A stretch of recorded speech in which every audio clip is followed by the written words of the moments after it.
Good morning, everyone. Good morning, everyone. Good morning. How's everybody doing this morning?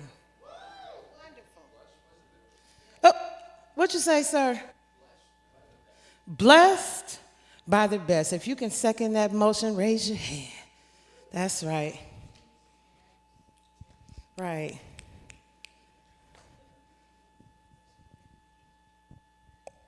We are all blessed by the best, whether we know it or not. When you've done all you can,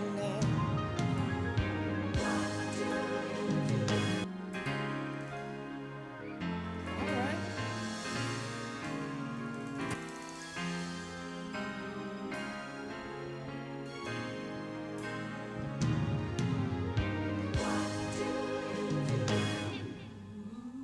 When you've done all you can, day seems like it's never enough. Tell me, what do you say when your friends walk away and you're all alone? Alone. Tell me, what do you give when you're giving your all and it seems like you can't make it through? Well, you just stand when there's nothing left to do. You just stand, watch the Lord see you through. Yes, after you've done all you can, you just stand. Oh, tell me the guilt from your past. Tell me, how can you deal with the shame? And how can you smile while your heart has been broken and filled with pain, so much pain? Tell me,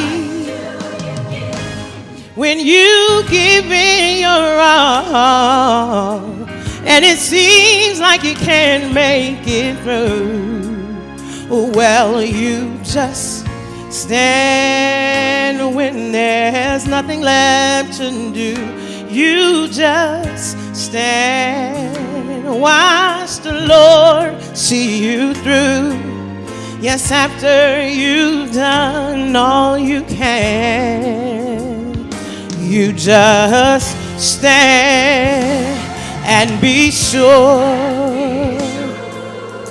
Be not entangled with that bondage again. You just stand and endure. You know that God has a purpose.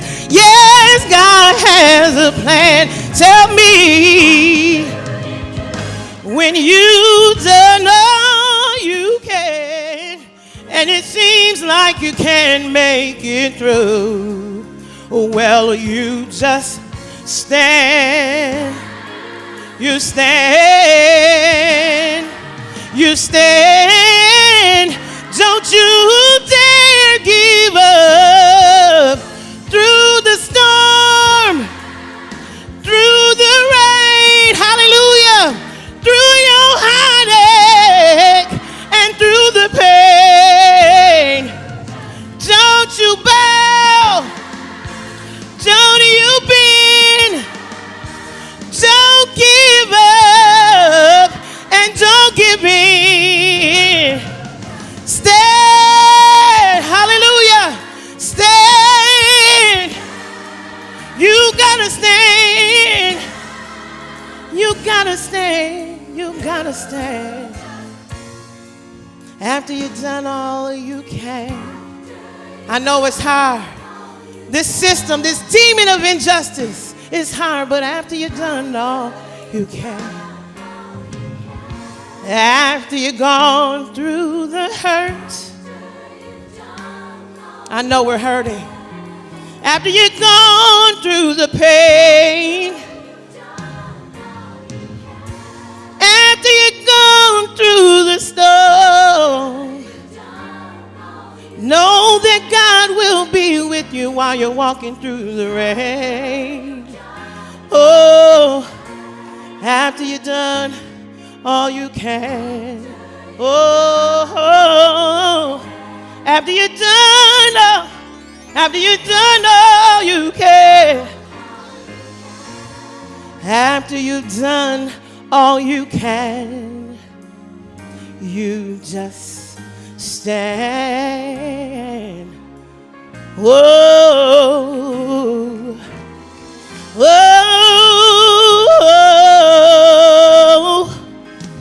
you just stand. Come on, let's put our hands together and give God a praise in this place. He is worthy.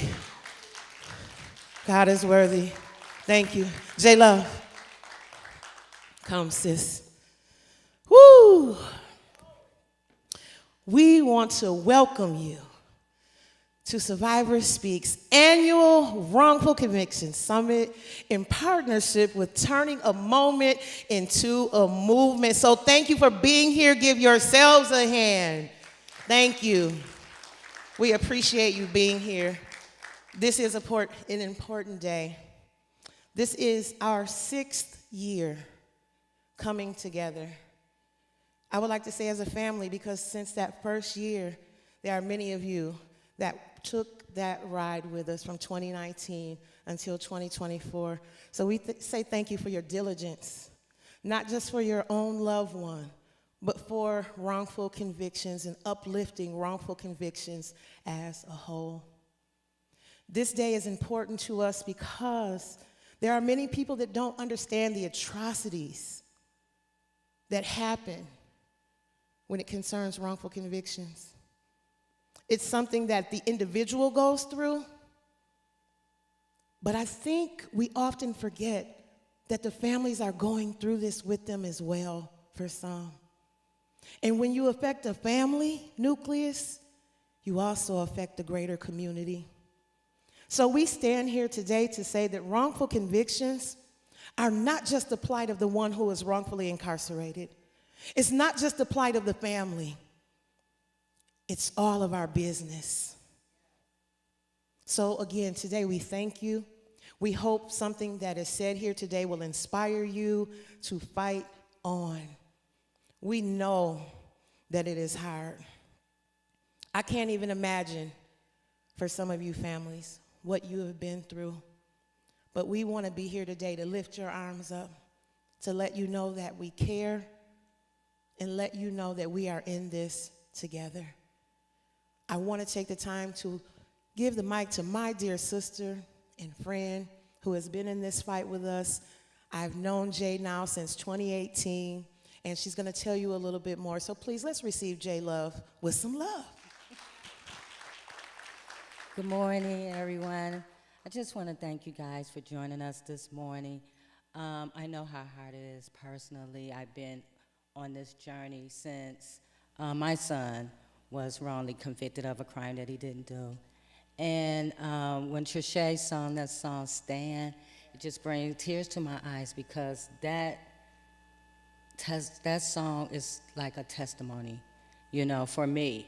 After, I did as much as I could, I had to let it go and stand and let God, help me. And that's how I met Trisha and so many others in this room and over in the Zonery section and all over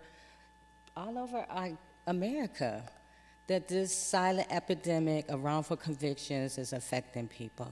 So I just want to thank you for joining us, and hopefully you guys get resources and build relationships with others, so we can create a larger movement to push to eliminate wrongful convictions. So thank you. So, Robert Tia. So I want to introduce my faithful sidekick, Robert Tia. She's a behavior therapist, founder of the Choice Zone, G100 Global Chair. She is the co-chair and executive board member of Michigan Coalitions of Human Rights, author, and my great friend, Reverend Tia.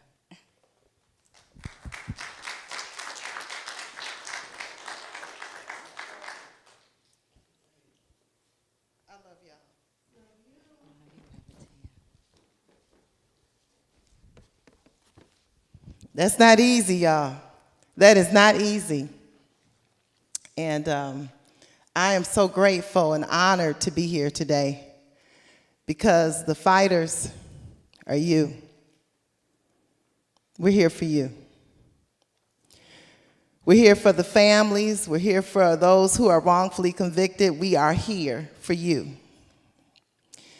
We are here, we understand our purpose. We understand what has happened in this United States. Sometimes I say this United States, but I'm not going to say it today, but you already heard it, so.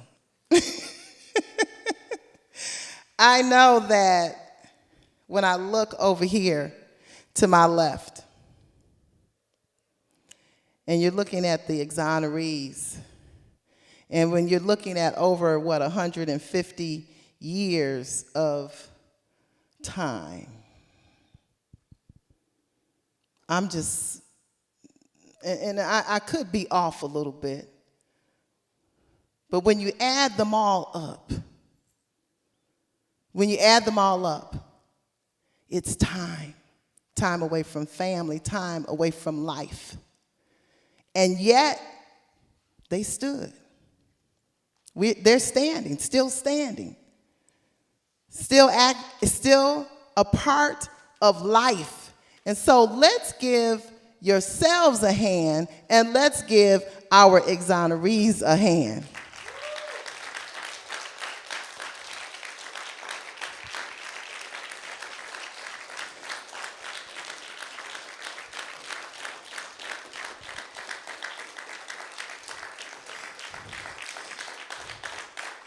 Because they weren't in trouble before. But now what we say that now they starting to get into some good trouble, right? Because that's what it takes. Good trouble. Good trouble means that I've already been behind the bars. I've already been in a cell. I've already been in solitude. But now y'all don't let me out. And rightfully so.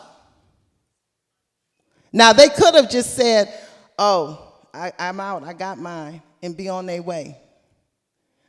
But no, they said, no, I got to go back. There's some more people, I got to go back. I got to stand. So I'm not going to give long introductions. I'm going to go through each panelist and state their names. After I put on my glasses, y'all, I can't see.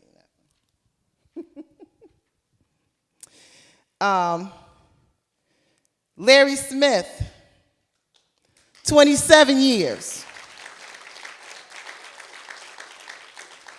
Mark Craighead was convicted in 2002, released in 2017.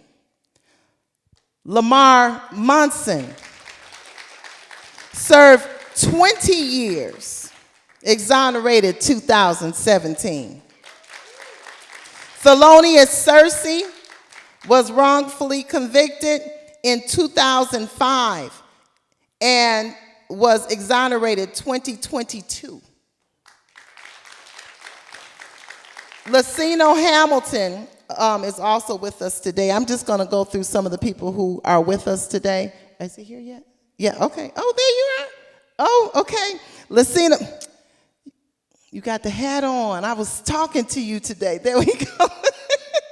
He is a writer, a phenomenal writer, thinker, and activist, incarcerated for 26 years and exonerated September 2020.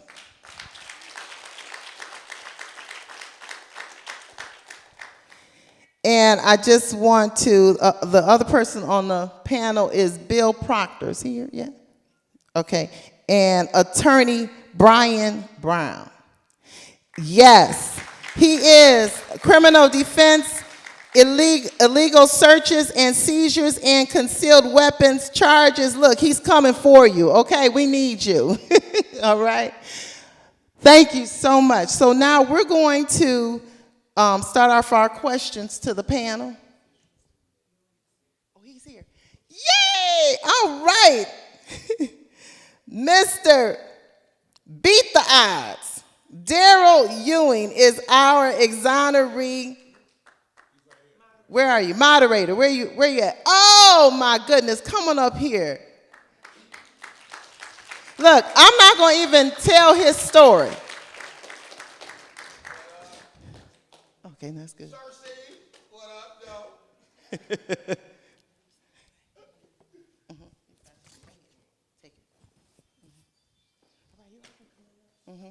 Okay, panelists, make your way up here and have a seat, please. That's fine, either way. And Daryl, I want you to tell them your story before you begin, okay? All right. All right, coming up front. Have a seat. Oh, okay. All right. Okay, I'm sorry. Mr. Ewing, you do not have to tell your story yet. It's going to come out later. Look, when you got a sister who has it all, thank you.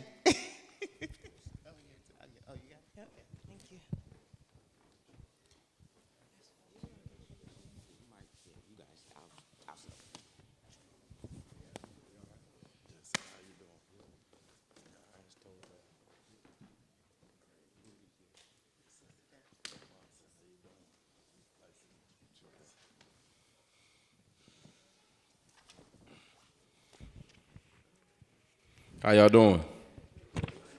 Everybody say free. Free. We free. Man, it's so great to see my brother Lucino West Hamilton. Man, how y'all doing? It's the exoneree panel, and we got a few questions that we gonna spread around and that. Number one is each exoneree. Okay, yeah. We gonna let y'all go around and tell y'all name and how long y'all did. Lamar Munson, I did 21 years and 3 months. I've been home for 7.5 years. Mark Craighead, 7.5. I've been on since 2009. My name is Larry Darnell Smith Jr. I served 26 years, 10 months and 7 days in the Michigan Department of Corrections. I went in at 18. I came home at 40. Ooh, shucks. But anyway, I've been home since February 4th, 2021. Lord have mercy. My name is Lucino Hamilton. I did 26, almost 27 years. I came home September 30th, 2020. Hello, my name is Thelonious Sean Searcy. I served 17 years in prison with 2 years on house arrest. I did a total of 19 years total.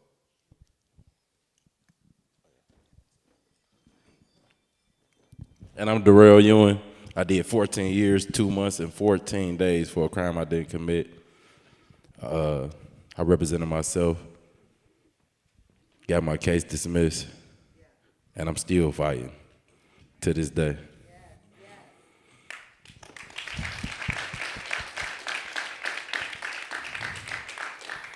We got attorney Brian Brown sitting up here with us. Attorney Brian Brown, can you introduce yourself and tell us how long you've been in this work with wrongful convictions? My name is Attorney Brian Brown. I've been practicing for like 9 years, so it's been a fight every day since the start of my practice, and I plan on continuing and not stopping. Let you best believe somebody in that place happy about that. Man, so you said you've been doing this how long? 9 years. 9 years. That's what's up. We got is Mr. Proctor here? I ain't seen Bill yet. Oh, he ain't able to make it. Man, I wanted to see Bill Proctor. He helped me too. For real though. But the next question is I'll start this one. What were you charged and wrongfully convicted of, and what was the cause of the conviction? For me, I was charged with murder, first-degree murder, and I was convicted on first-degree murder.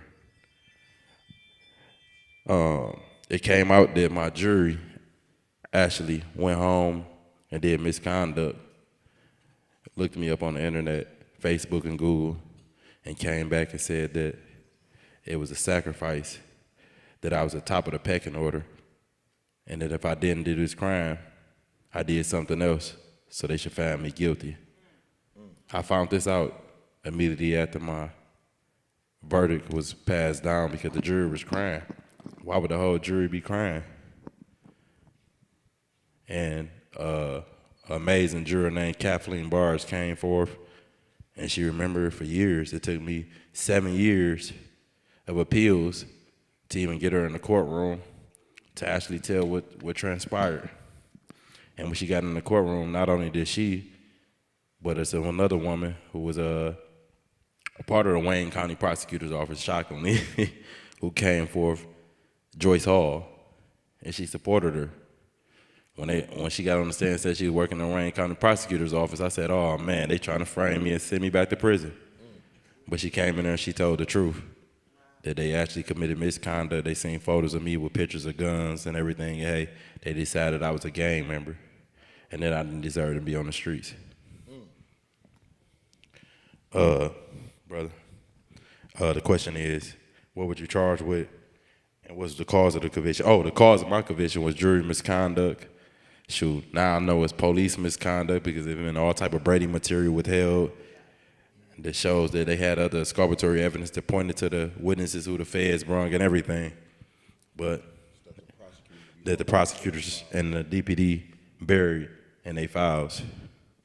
That's what led to my conviction. Yeah, with me,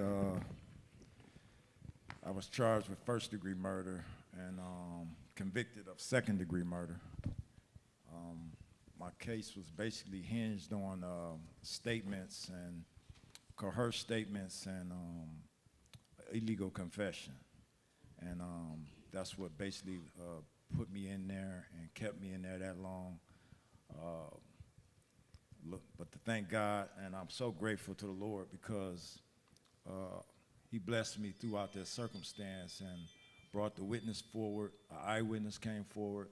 He brought the evidence forward, brought Mr. Proctor forward, brought the Michigan Innocence Clinic forward, and therefore you see me out. So I'm just thankful for God and thankful for the process.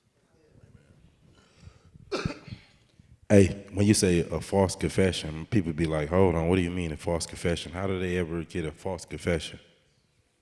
Well, in there, I was surprised to see that the police department even worked like this. However, when you being interrogated, I was interrogated by Officer Barbara Simon at the time, and you know, you are given a statement, and then they're interjecting what they want in the statement. So you like, I'm telling the story from my perspective, and you giving me stuff, and you not there. So that was part of it. They were, she was putting a lot of things in the statement that were not true, and that were just conjecture, trying to basically dirty me up. Like you were saying, they figured that I didn't deserve to be on the streets. They had connected me with being affiliated with narcotics. And so I guess they felt, you know, forget the evidence. We ain't gonna even look at that. We're just gonna go forward with just trying to push him through using these false statements. My brother Craig here. Yeah, I was first-degree murder, felony firearm. I had a crooked cop. I mean, I had the same investigator he had. And if it wasn't for his statement and Justly's and Kendrick's, who had the same investigator, and she was crooked, so we went on with the pattern. The Innocent Clinic went on with the pattern that she was crooked through his case and Justly's and Kendrick's, and they tried something new, and it worked. You know, like you throw something on the wall, it stuck. So her pattern was, they said that she's a schemer, she's a falsified confession, she's perjured herself, she did everything. She did everything. At this point in time, there was an article that just came out with this guy in it that said that they paid $25 million just out of taxpayers' money from her alone, and that statement was in there. They got one more coming, and that's mine. So, And has Barbara Simon been charged today? Has she been? no, that's a good question there. We marched on it. I asked, they said, why is she still walking the street? And the reason why she was walking the street, they said, because nobody put a complaint in. So you know what I did the very next day, don't you? I went and put a complaint in. So we're trying to meet with the prosecutor, not only for the guys that was in our article, but for her to be arrested, you know, because she in my case, the judge said that she did all that, so she violated my rights. And so I'm one of the only people that can probably get her arrested. Then we'll pile on after that. My brother Larry. What's the question again? The question is, what charge led you? Was you convicted of? Just got real. And what was the cause of the conviction? I was convicted of first-degree murder, felony firearm. What caused the conviction? The Detroit police. I mean, my whole thing was I was identified based on something else, somebody else, something, everything. Nothing had nothing to do with LDSJR. Like, nothing had nothing to do with me. So when my mom called me at work, bro, I went to the police station. Dumb as hell, right? Like, I'm the wrong advocate to tell somebody to go to the police station, right? Because I didn't do nothing wrong, and I went down there just to see, like, why my mom sent me. So once I got there, they said murder, this, and this. But they still ain't got no witnesses. This stuff based on somebody say they seen somebody else's car, right? Now check it. How did I get there? I said, Detroit police. Lady said, I made a statement. I didn't read it, I didn't write it, I didn't sign it. She put it in somebody else's file for 5.5 months. On the exact same day, they alleged to have found it. A guy in the jail said I snitched, I confessed to him, so he was snitching on me, right? But they shit went in lockstep, and then they had a relationship. But it was a little bit more different because the prosecutor ended up supplying this man with the information and then sent the police over there. See, so when you say, how did I get in prison, bro, I got caught up in some stuff called a ring of snitches. And if you look at it, I'm not the only person that was caught up by the ring of snitches. And then if you look at it, it's still people incarcerated based on the testimony of those people who was involved in the ring of snitches. Like, so no disrespect to y'all. I go across the country, people ask me about my story, what happened to me. The reason why I'm here is because this thing is happening to other people. So we can put this stuff on the floor right here, right now. Like, people got family members in here that's been stepped on. Each one of us been stepped on. I walked the yard with him. Is I'm lying, y'all? Like, so based on that, each of us know that there's other people left behind. So then that's what we came here for. So that's what I want to put that on the floor. What happened to me, I got stepped on by the Detroit police, by the prosecutor office, by the city of Detroit, and by those people who they allege that they love all of us. So that's what happened to me. Hey, is it more people still jailed on that ring of snitches? Absolutely. You got Gary Brayboy. You got names, bro, like, because my mind is just spinning that I just can't call all out, right? But Gary Brayboy, who else? Snoop, I can't think his government name. And that's a problem with us, y'all. In institutions, we didn't learn each other's real names. We learned people by these names that we gave each other because you got to fly under the radar. So now as these faces is coming out and you look at these billboards, right, and we see these different innocent people, like, man, I walked the yard with that guy. He told me he didn't do it. You know, so yeah, it's other people that's left behind, and I'm sure some of these people that's in the room, you got James Jones' mother in here, been waiting on the CIU forever and a day, waiting on the courts. They gave that man a lawyer months and months ago, and then nobody still ain't represent him. They said they don't have defense attorneys to represent him. Got a gentleman up here right now, maybe God with us, I don't know. But I'm saying to each and every one of us in here right now, somebody being stepped on, we all in agreement, right? So now we got a small number, but what we gonna do to remedy what's taking place with our people that's left behind, right? And then our people that's on the stage that's still being prosecuted right now, even though they free.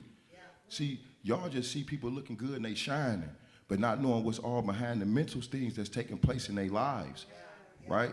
So again, I apologize. I didn't mean to do that to y'all, but I just want y'all to know that this shit's serious. Like, I lived this for 27 years with each one of these guys, and for them to be here right now, Like, not because of what they went through, but for them to be here right now, I know they all had some other stuff that they would be doing.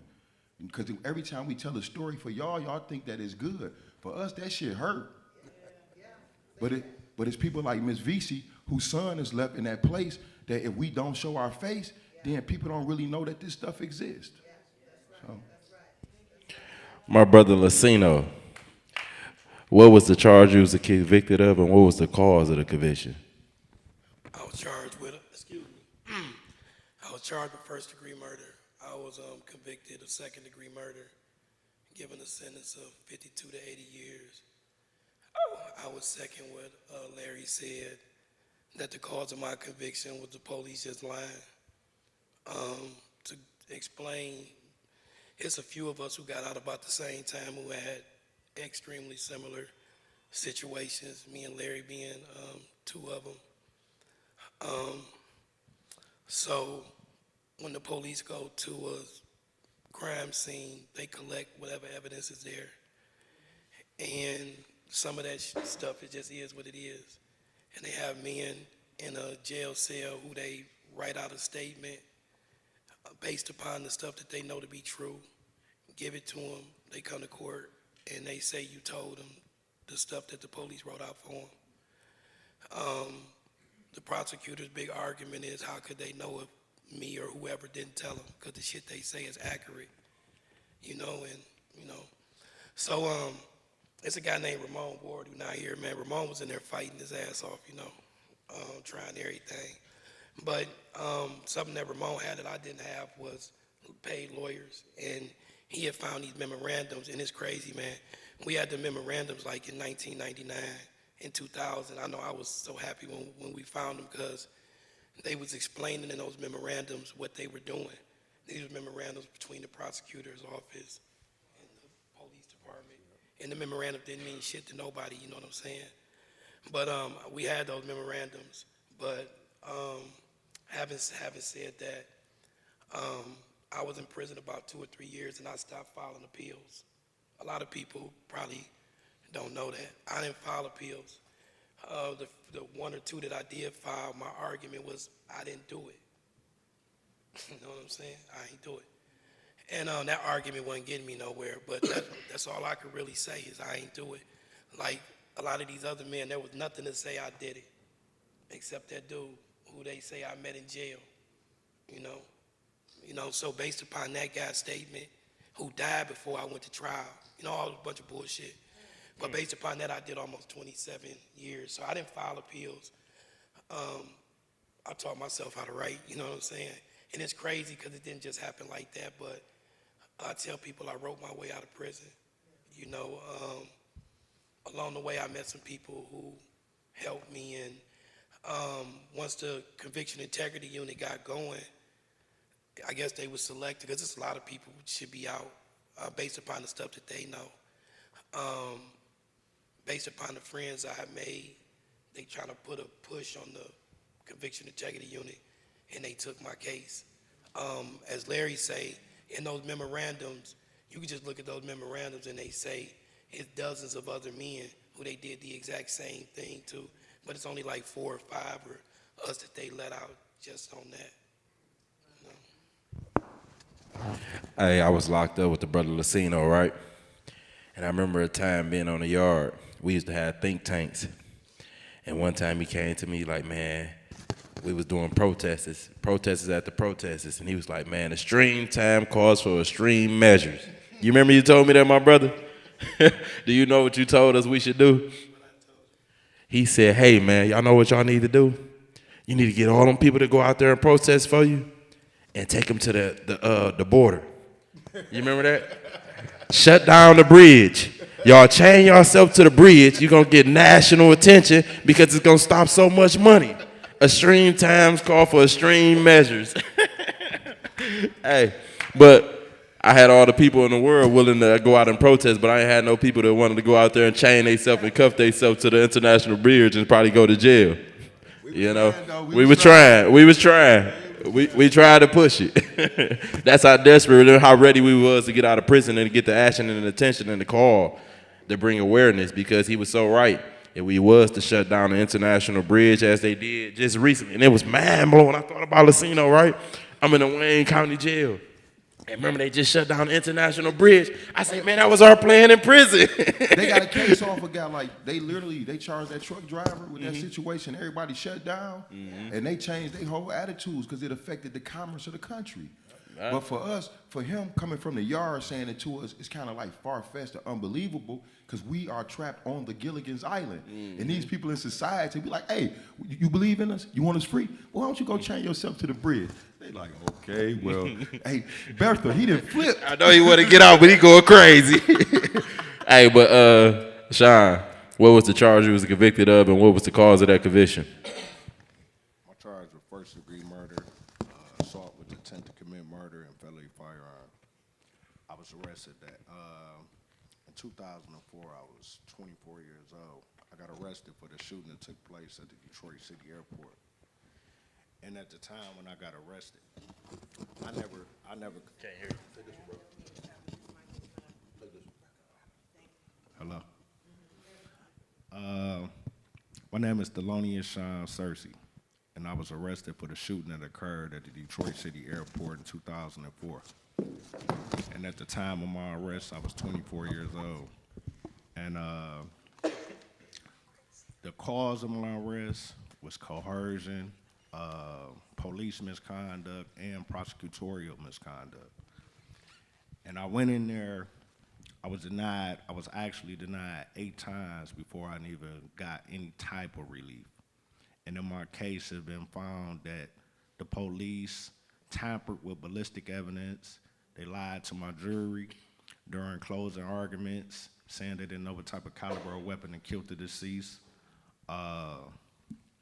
Not just that, it was witnesses who were paid in my case, and they relied on perjured testimony to obtain a criminal conviction.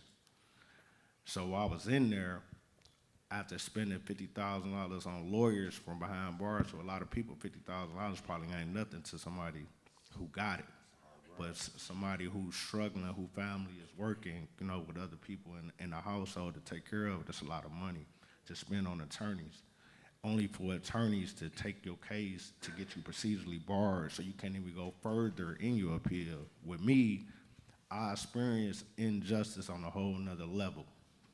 And I know everybody up here on this panel, from Lucino to Larry, I never met the brother Craig here, but I knew about Larry Munson, I remember when he first got out. And I've been knowing Darrell Ewing since he was a child, since he was 7 years old. And my thing is what I went through, it was a travesty of justice. First and foremost, it's a travesty of justice for everybody to be able to be sitting up here and go through this type of situation in a city where it's poverty-stricken community, where the prosecutor's office and the Detroit police, they prey on your innocence. They prey on what you don't know. And what you don't know, you could be held accountable for. And we some of those people that was held accountable for the things that we didn't know. I was a 4.0 student. I graduated out of high school with 4.0. I had a full ride academic scholarship for journalism, and I was married. My daughters were 6 and 7 years old when I left. My wife was 23, I was 24. I did 17 behind bars, 2 on house arrest.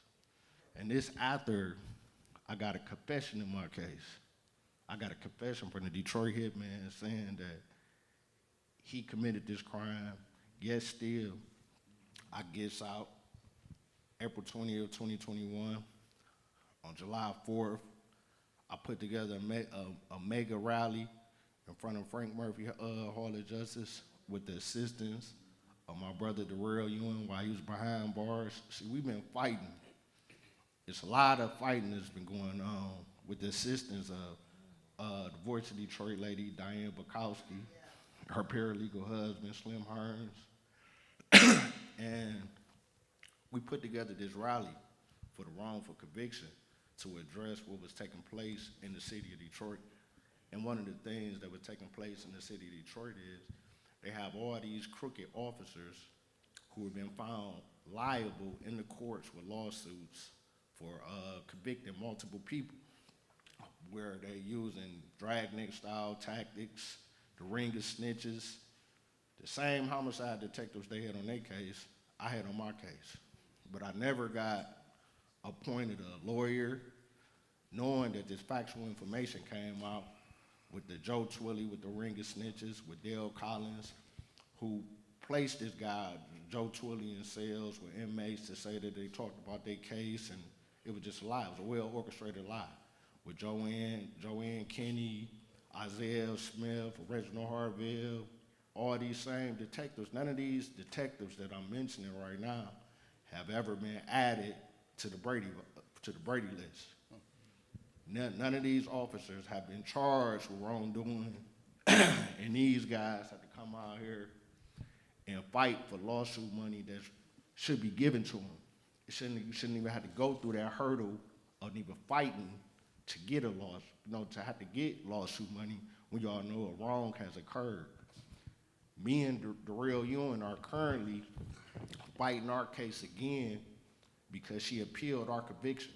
My case was dismissed with prejudice by a judge who found that the prosecution office deliberately suppressed a videotape that had exclamatory value in my favor that showed somebody else who witnesses identified as the shooter.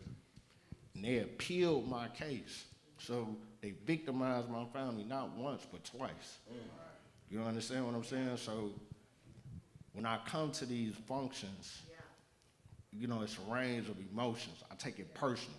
It's a personal thing now. And I don't really show up for a lot of these. And it's no slight to the people who are trying to understand how and why this type of stuff happens. But it's happening every day, and it's happening to African Americans and poverty-stricken communities where they don't feel that black people have no support and our lives not worth nothing. And it's a shame, And so, like, even with him, he passed a polygraph. He got a guy confessing. The judge found the same thing, conducted the same type of hearing before they dismissed the case. The exact same thing that happened in the People versus Thelonious Cersei case, it took place in Darrell Ewing's case. And she appealed that. She appealed it for the sake of just appealing it. So when you look at Wayne County, when I look at Wayne County, I look at it as it's corrupt. It's a corrupt county. There's no way for me to look at it. I went through, on the total appeals, I got denied 8 times. And I became a paralegal behind bars because I didn't have no more money to spend for no lawyer to mislead me and guide me in the wrong direction. So I put my trust in myself and I put it in God to direct me through the darkness of the negativity and the evil of what was going on in the system of justice. I wasn't finding no justice. I didn't see myself in a part of their justice because it was blind when it came to me. They had a blind eye for all those police officers, for all those prosecutors who was doing this stuff on my case. So I took my life and placed it in my own hands. And I started investigating my own stuff from behind bars. I started reaching out to reporters when I reached out to 2, when I reached out to 4, when I reached out to 7, when I reached out to CNN, Dateline. Then none of them hear me. There's only one lady who responded to my message, and that was Diane Bukowski. Not only did she respond to my message with a Voice of Detroit. Shout out to Diane Bukowski. She the real 2, 4, and 7 of wrongful convictions. Every story she covered, everybody gets out some truth to what she covers and need to be listened to. That goes to the next question, though. And then we're going to ask Mr. Brian Brown this one. But how many of y'all had paid representation when y'all went to trial? First one. How many had court appointers? I had a paid representation. I paid $47,500 to go to prison on a light bid I didn't commit. When you talk about, man, oh Jesus. When you talk about representation, that's a serious thing. I paid that much money, but my attorney, he's a great attorney, but he be real busy. He got thousands of cases, him and his wife, David Cripps and Gabby Silvers and the oldest Culpepper was my defensive team. And David Cripps be ripping and running. And if you got 100 cases, he missed a clear red flag in the case. The witnesses said that the guy who was the shooter had facial hair. At that time, I couldn't even grow facial hair. You know, it's those small things and details that attorneys miss. And me going through the system, I'm like, man, I done paid some of the best attorneys to come and get on this case. I'm gonna sit back and let them do their job. I know I didn't do this. The feds done came forth and then they brung somebody, and I still went to prison. But it was details that was missed that could have been highlighted to my jury to show and I wasn't the actual guy. But you know, when the feds came and stopped my first trial, they brung to Kim Word, they said, hey man, we got information that another guy committed this case. And guess what he had? Facial hair, beard and a mustache. But at that time, we didn't even see it, that, you know, or pay attention that I couldn't even grow it at that time. So when we talk about representation is serious. You know, I think, and that's why we got Brian Brown up here. And how, by you defending these cases, you know, tell us about some of the cases you've been involved in, because I looked at for attorneys. I tried to fire my paid attorneys during appeal. I had Byron Pitts, I had John Morgan, I had all of them, Philip Komorski, I had a list of them. But you know, I tried to fire my attorneys and get the innocent clinic on my case. I wrote David Moran and said, hey man, you guys take over my case because they got a whole team. They got a whole bunch of students and everything who gonna pay attention. Yeah. I say, man, y'all fight, hey, I will fire my paid representation right now for the innocent clinic to come on and take my case. That never happened. They never wrote me back. They never said anything. So to now see that we got an attorney sitting up here with us, because there's a lot of guys that be inside and look for attorneys. This is a real serious work.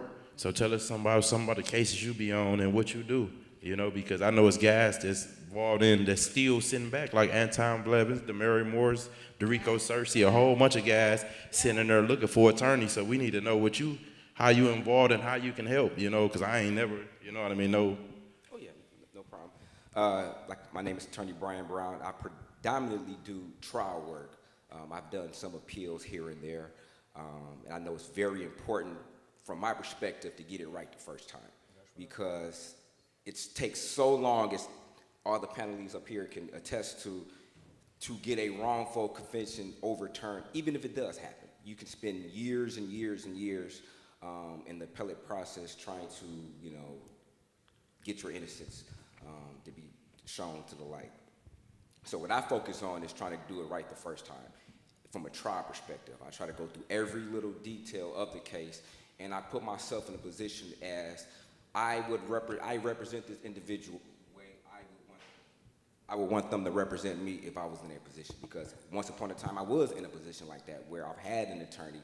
I needed an attorney personally who's given me wrong information, told me something that was just totally wrong. I maintained my innocence at a time, and the attorney told me when I was 18 years old, told me that if I pled no contest to a particular crime, it's the same thing as saying that you're innocent, which was, I found out that was totally a lie. So I ended up pleading guilty or no contest to something that I did not do. I had a slew of witnesses. He told me at the time that my mother didn't have any more money to pay him, that I needed to plead no contest to the case, and I did. So, and that haunted me for years and years and years. It made my trip to get my bar license extended. I had to go through character and fitness and explain, you know, this conviction I had on my record, you know, until I ultimately got it expunged off my record. But I know how it feels personally to be lied to be misrepresented, and I said that I would never do that, and I would always fight my hardest, you know, to make sure that individuals get the best representation possible. I recently was in a case where a client of mine was, you know, charged with, you know, murder, with killing a Jewish lady. Yeah, and they tried to railroad my guy really bad. somebody came forth with a confession. Her ex-boyfriend confessed that, yeah, he may have done it. They kind of swept that under the rug, the prosecutor's office, and they still tried to convict my client. So, you know, we fought diligently to make sure that he wasn't convicted. However, at the end of the day, the judge still sentenced him because he was convicted of lying to the police involving a criminal investigation. He lied about going into some cars. And she ended up giving him 18 months to 15 years, even though the Michigan Department of Corrections recommendation was probation, time served, let him go. I personally feel there was a lot of pressure on her. She felt pressure from the particular community and the family. You know, I guess they had a lot of political power, and she was known by, she worked with the governor, you know, the White House reported on this case, so it was a pretty high publicity case. And I'm saying all that to say that the police, they lied to my client.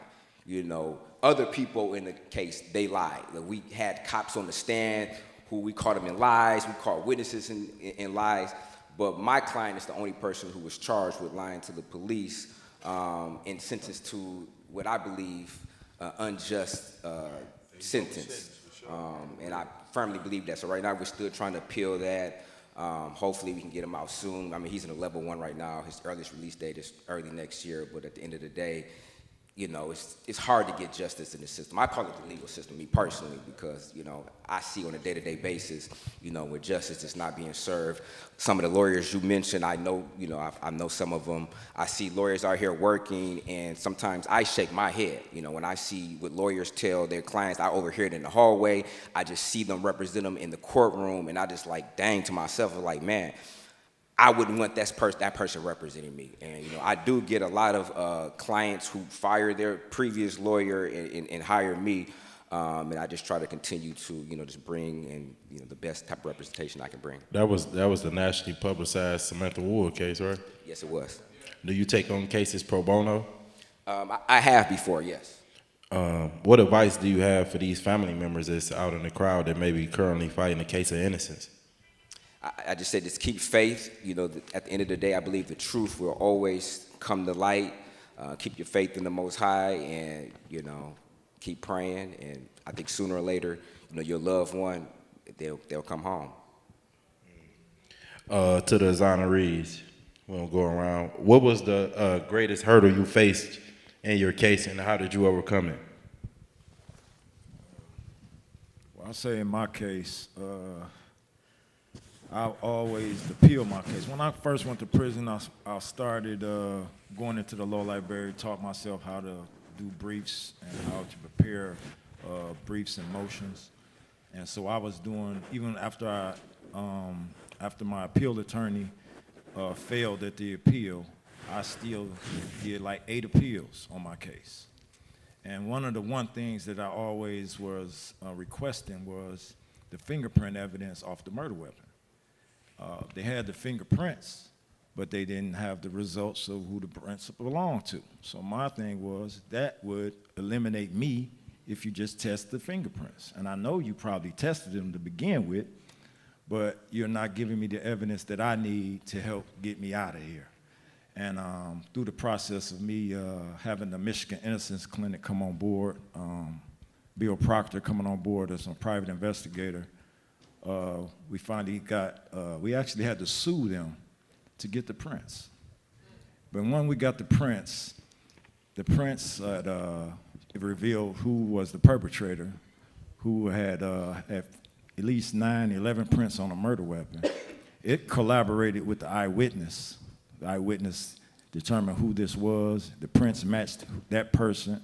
And that was, I would say, was the biggest hurdle for me getting out of there, because it disputed anything about any statement or anything. This was directly towards the evidence of the case.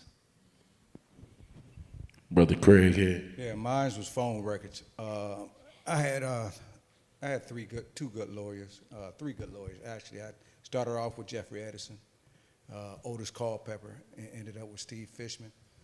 My appellate was Valerie Newman. You spent some money. Yeah, I spent some money.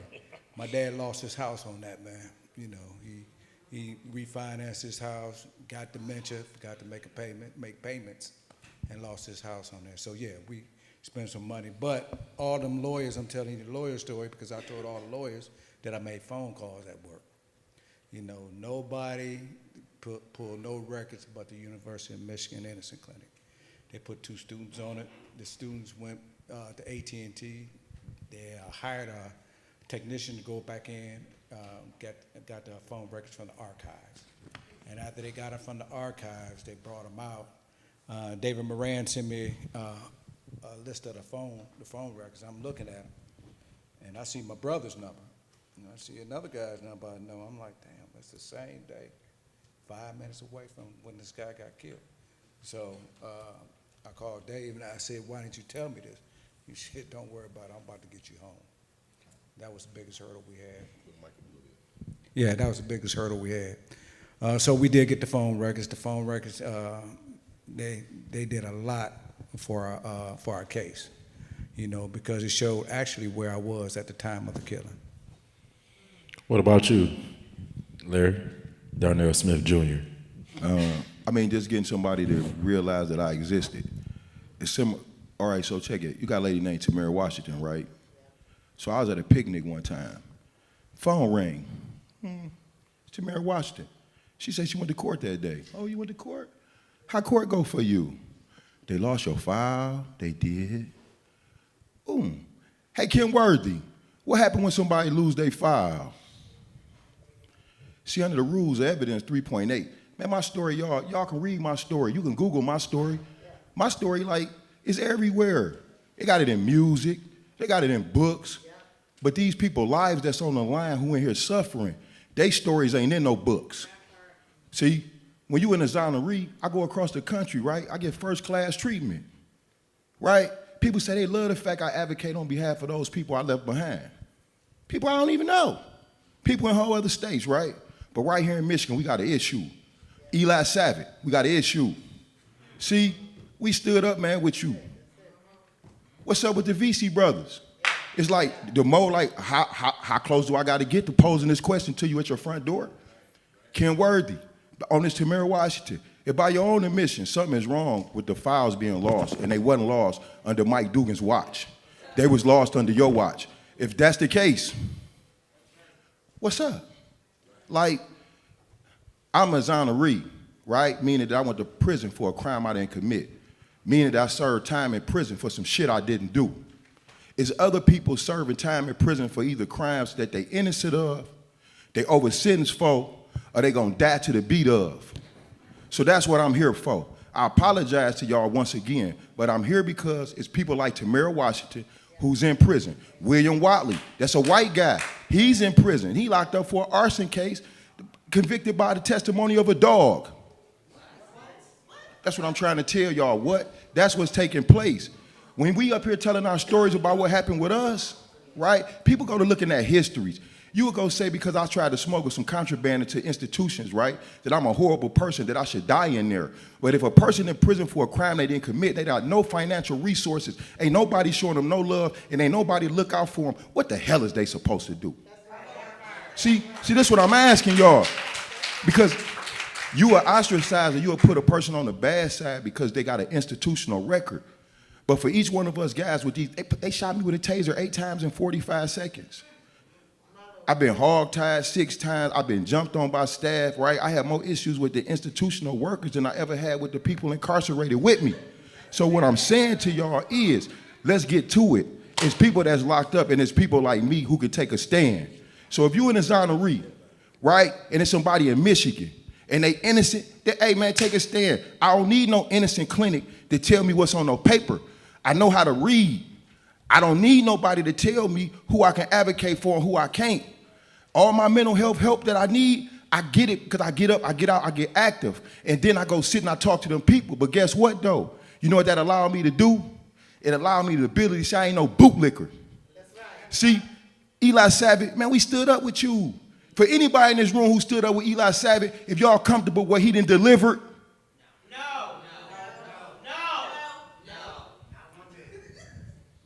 Ken Worthy. For the people in this room, is y'all happy with what Ken Worthy delivered? Not worthy. So, So again, I come here on behalf of those innocent people that's locked up. On my back, I got 5 people on my back. 2 of them is free. Chris Dunn, one go by the name of Darrell Ewing. I looked a lady in the face by the name of Valerie Newman and told her, oh, I'm flying back to Michigan. I gotta get there because I'm going to this hearing because I'm about to watch my bro come home. Yeah. That lady told me, we'll see. See, that's that real stuff that happened behind the scenes. When they tell you don't file no lawsuits, when they tell you don't sue no prosecutors, when they tell you that stuff ain't gonna work. That's what happened behind the scenes. When they start brainwashing the people who went through the situation to start rolling with the system, to roll over the people who in the system being rolled over and stepped on. But again, I apologize to you great people. So next person can speak. Thank you, Miss Diane. Thank you for everybody. Thank you for Miss Pam. Thank you for everybody who served 1 day in prison with their loved one and was there to support them. 2 days with their loved one, 3 days with their loved one, consistently, consciously rocking out with their loved one. I rock with y'all. We got dinner on the 26th. Pull up, flat out, on me. Hey, in LA, straight up. Hey, my brother Lucino, man.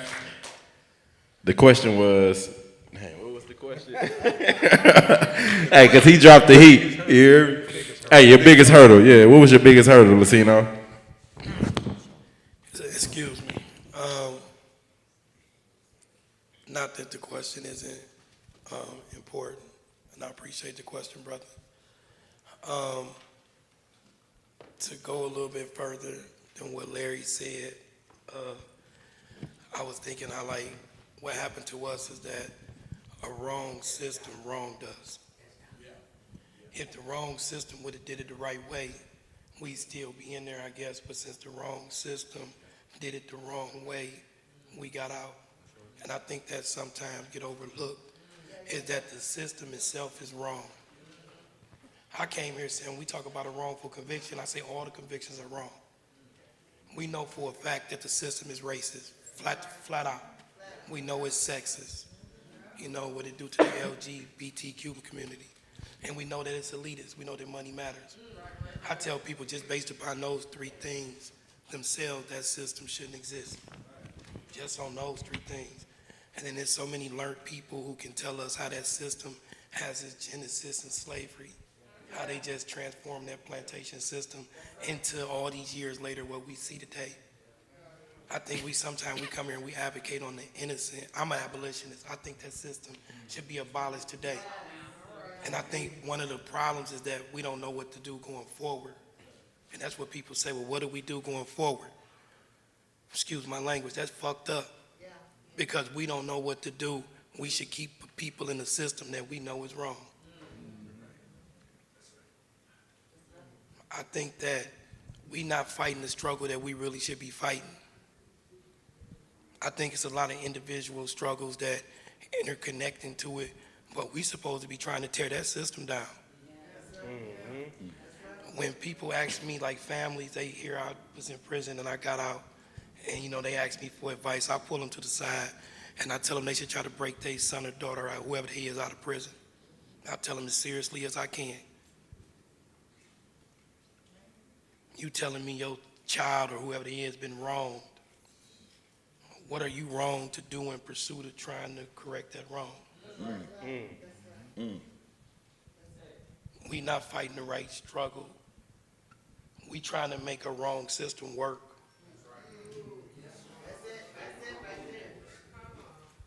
We're not trying to envision a world without prisons. We're not.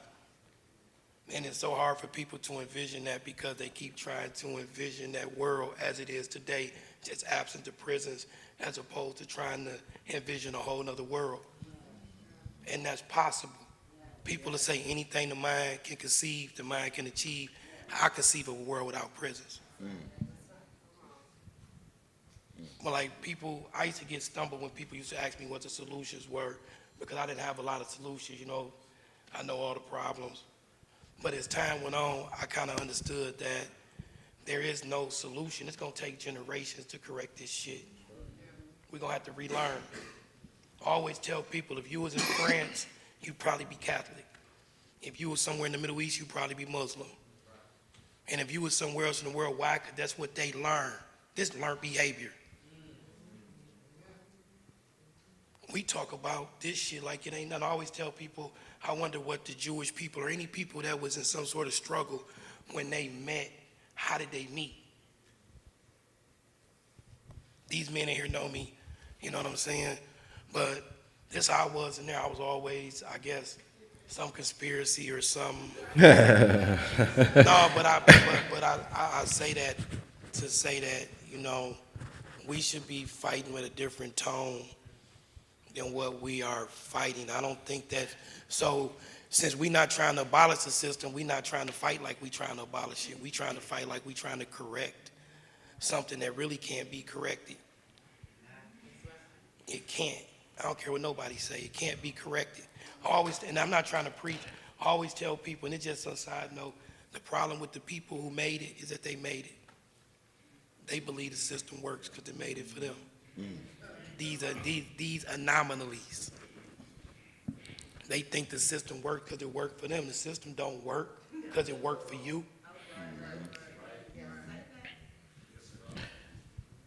So, like I said, I just think that it's a wrong system, and we should be trying to, whatever our individual efforts are, because we can all tell you these individual stories, and people can gasp, you know what I'm saying? But at the end of the day, man, that system needs to be tore down, and we need to start thinking outside of what That we leads to my thinking next now. question right here, because we can all come in here and sit and gather and talk about our stories, but how do we unite our power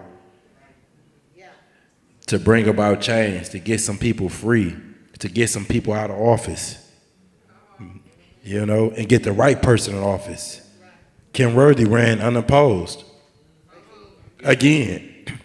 And when she had the one chance to get up out of there when Victoria Burton Harris ran against her, she applied technology. She got some exonerees to join on her. She said, I'm gonna give y'all wraparound services. You know, I'm gonna make sure y'all get homes, school, cars, jobs, and I'm gonna put out Brady Gigolo list. She did it one time. We ain't seen a Brady Gigolo list since. And we ain't seen no wraparound services come from her office. We ain't seen no town hall meeting she said she was gonna give. So how do we unite our power? Because we could keep coming in here all day. You know, a lot of our time is spent on getting guys free. I'm free and fighting my own case, but I'm fighting for others at this very moment. Just filed 2 gas motions yesterday to get them free. So how do we go about and generate our power right to make some impact? Because we got problems right here in Michigan. Yeah, the brother Larry go all around.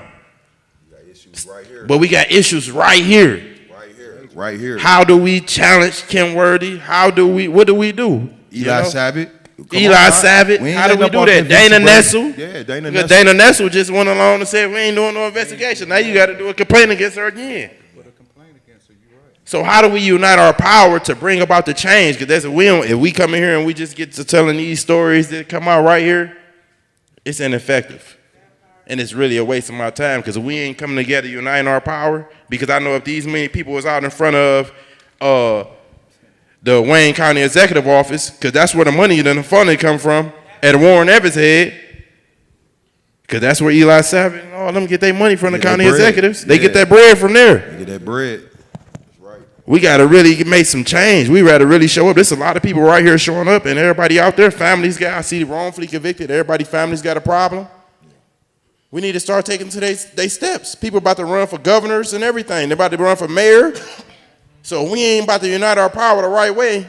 This gonna be probably the last time I come to another meeting, because we need to make logs and we need to help make promises that we gonna show up and make some change for our people.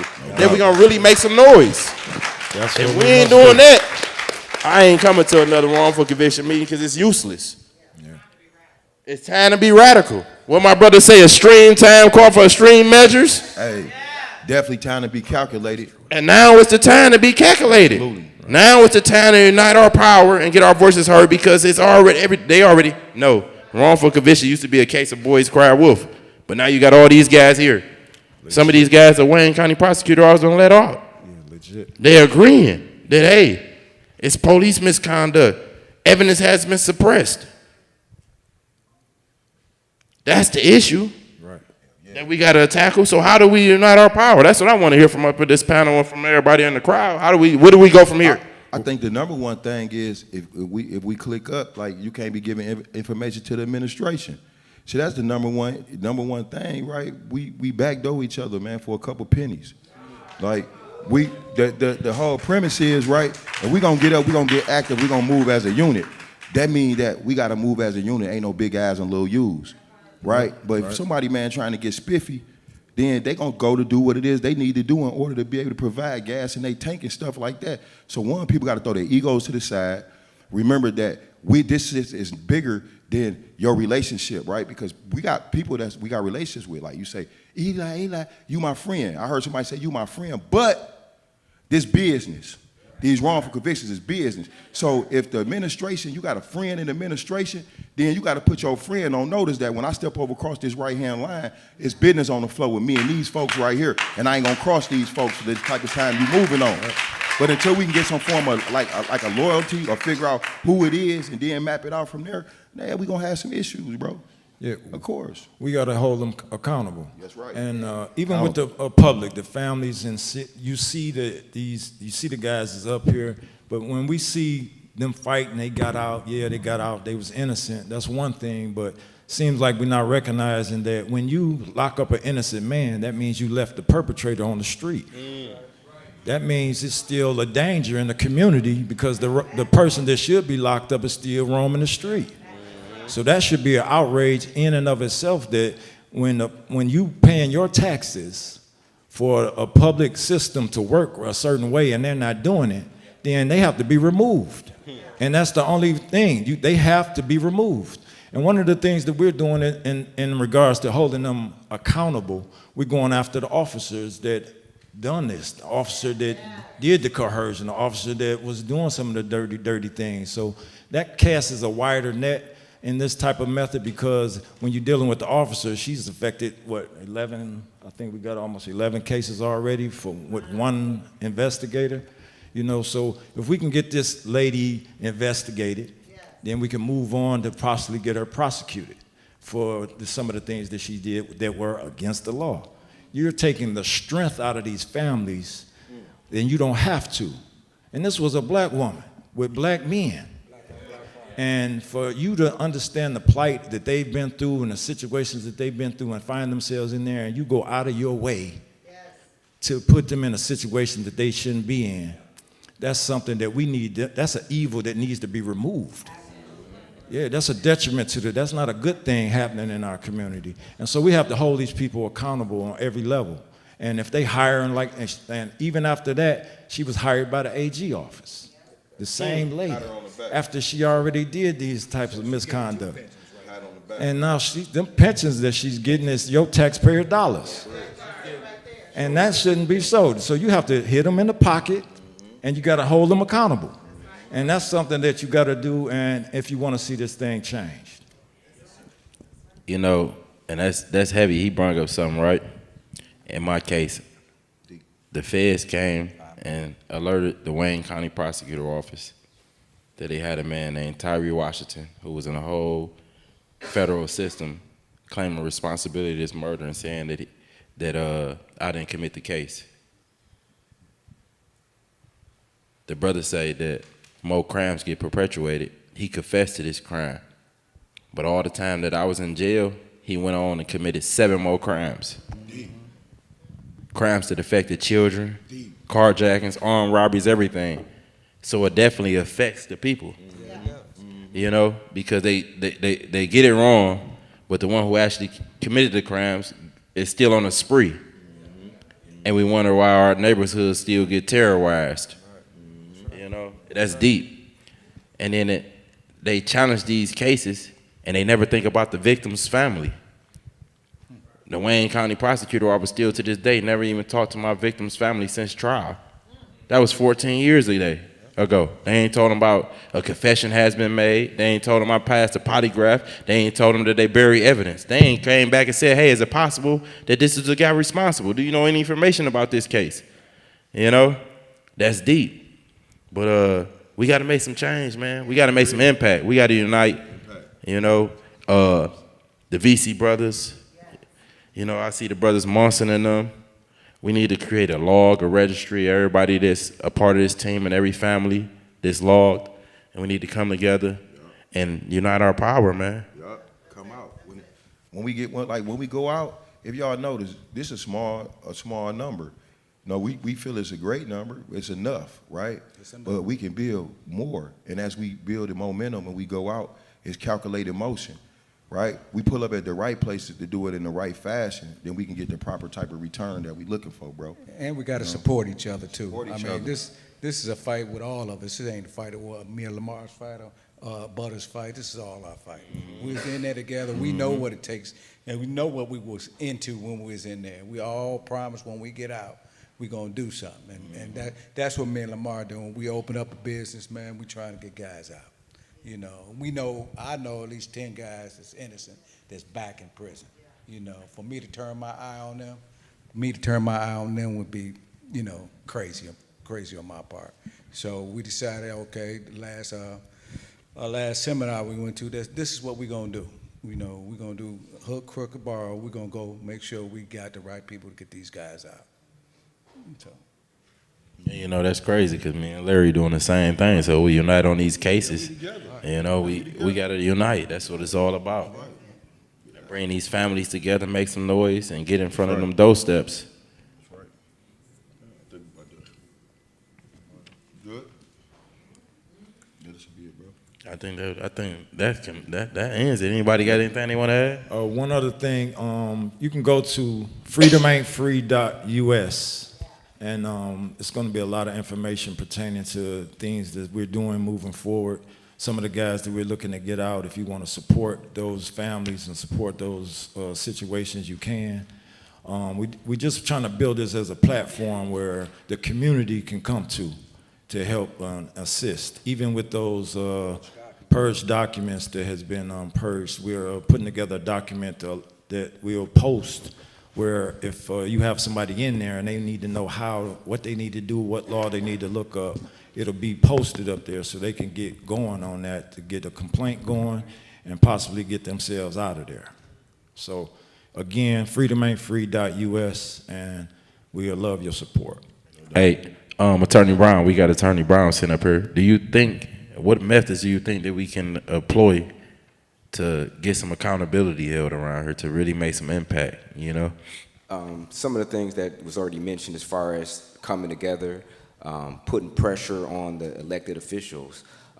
If everybody's in here, tell at least one or two other individuals, you know, on who's in office, on what type of policies they have, and what needs to be changed. You know, that can mean a lot. You know, just when the elected officials know that people are going to hold them accountable and that people want answers from them and they're going to demand those answers, then, you know, they have to change.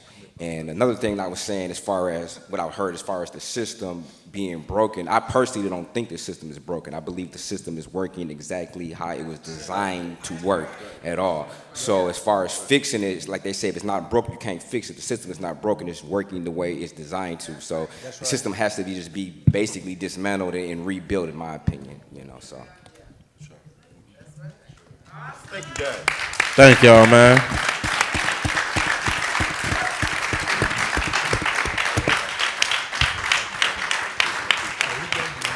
Yes, let's give our exonerees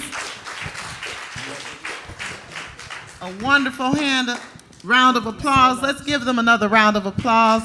And Attorney Brian Brown.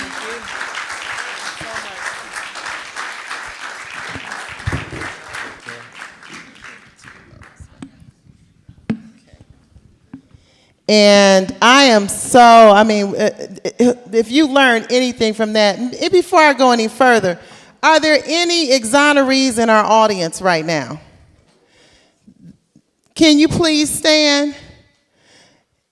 Let's give all of our exonerees a round of applause. Thank you for being here. Yeah. And you know what? It's not like I've never heard the stories.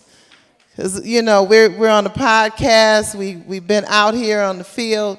And I've heard the stories, and I don't care how many times I hear the story, my heart hurts because of the injustice that is happening.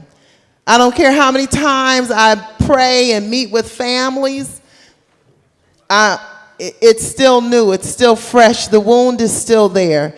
And like they said, in order for us to heal and move forward, we have got to come together and support each other's platforms, support each other's efforts. And I just want to say, too, can we give Diane Bukowski from The Voice of Detroit a round of applause, too? I mean, what a writer. And her knowledge is just a plethora of knowledge and wisdom. Thank you so much. Thank you so much. And I'm going to invite to our platform right now Gloria Jackson, mother of Dennis and D'Amico Vesey, and Donald Dewey. And I would like, and Jeremiah Dewey is here. Okay. His loved one. Right. Okay. Oh, I want you to come up and have a seat at on the panel. There you go. Thank you. And moderating the family panel today is none other than J Love. We call her Gangster J Love. Gangster Love is good when you got love in the house, right? And she is the CEO of Turning a Moment into a Movement podcast. And she's going to say a little bit about herself, and I will give the mic to her. All right, let's give them all a round of applause.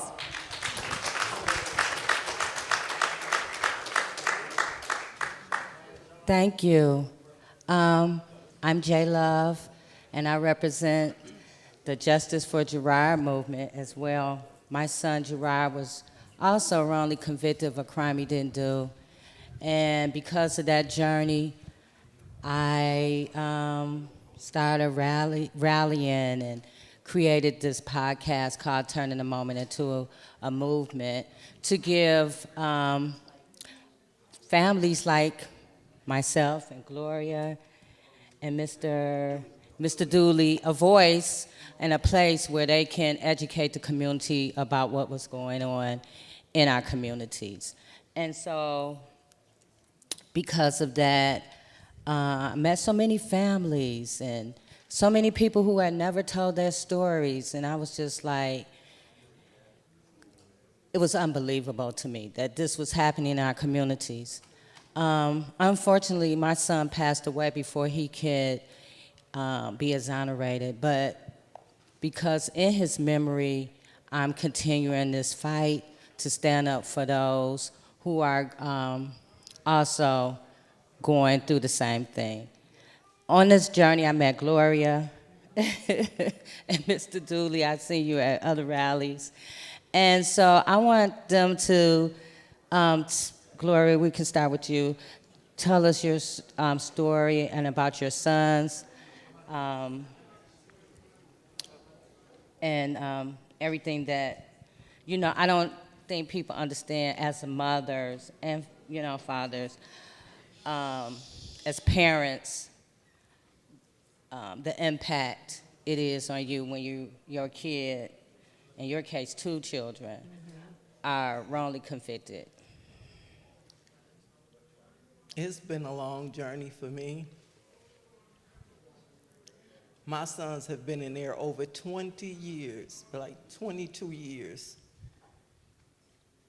It's been one of the hardest things in my life that I've ever had to endure.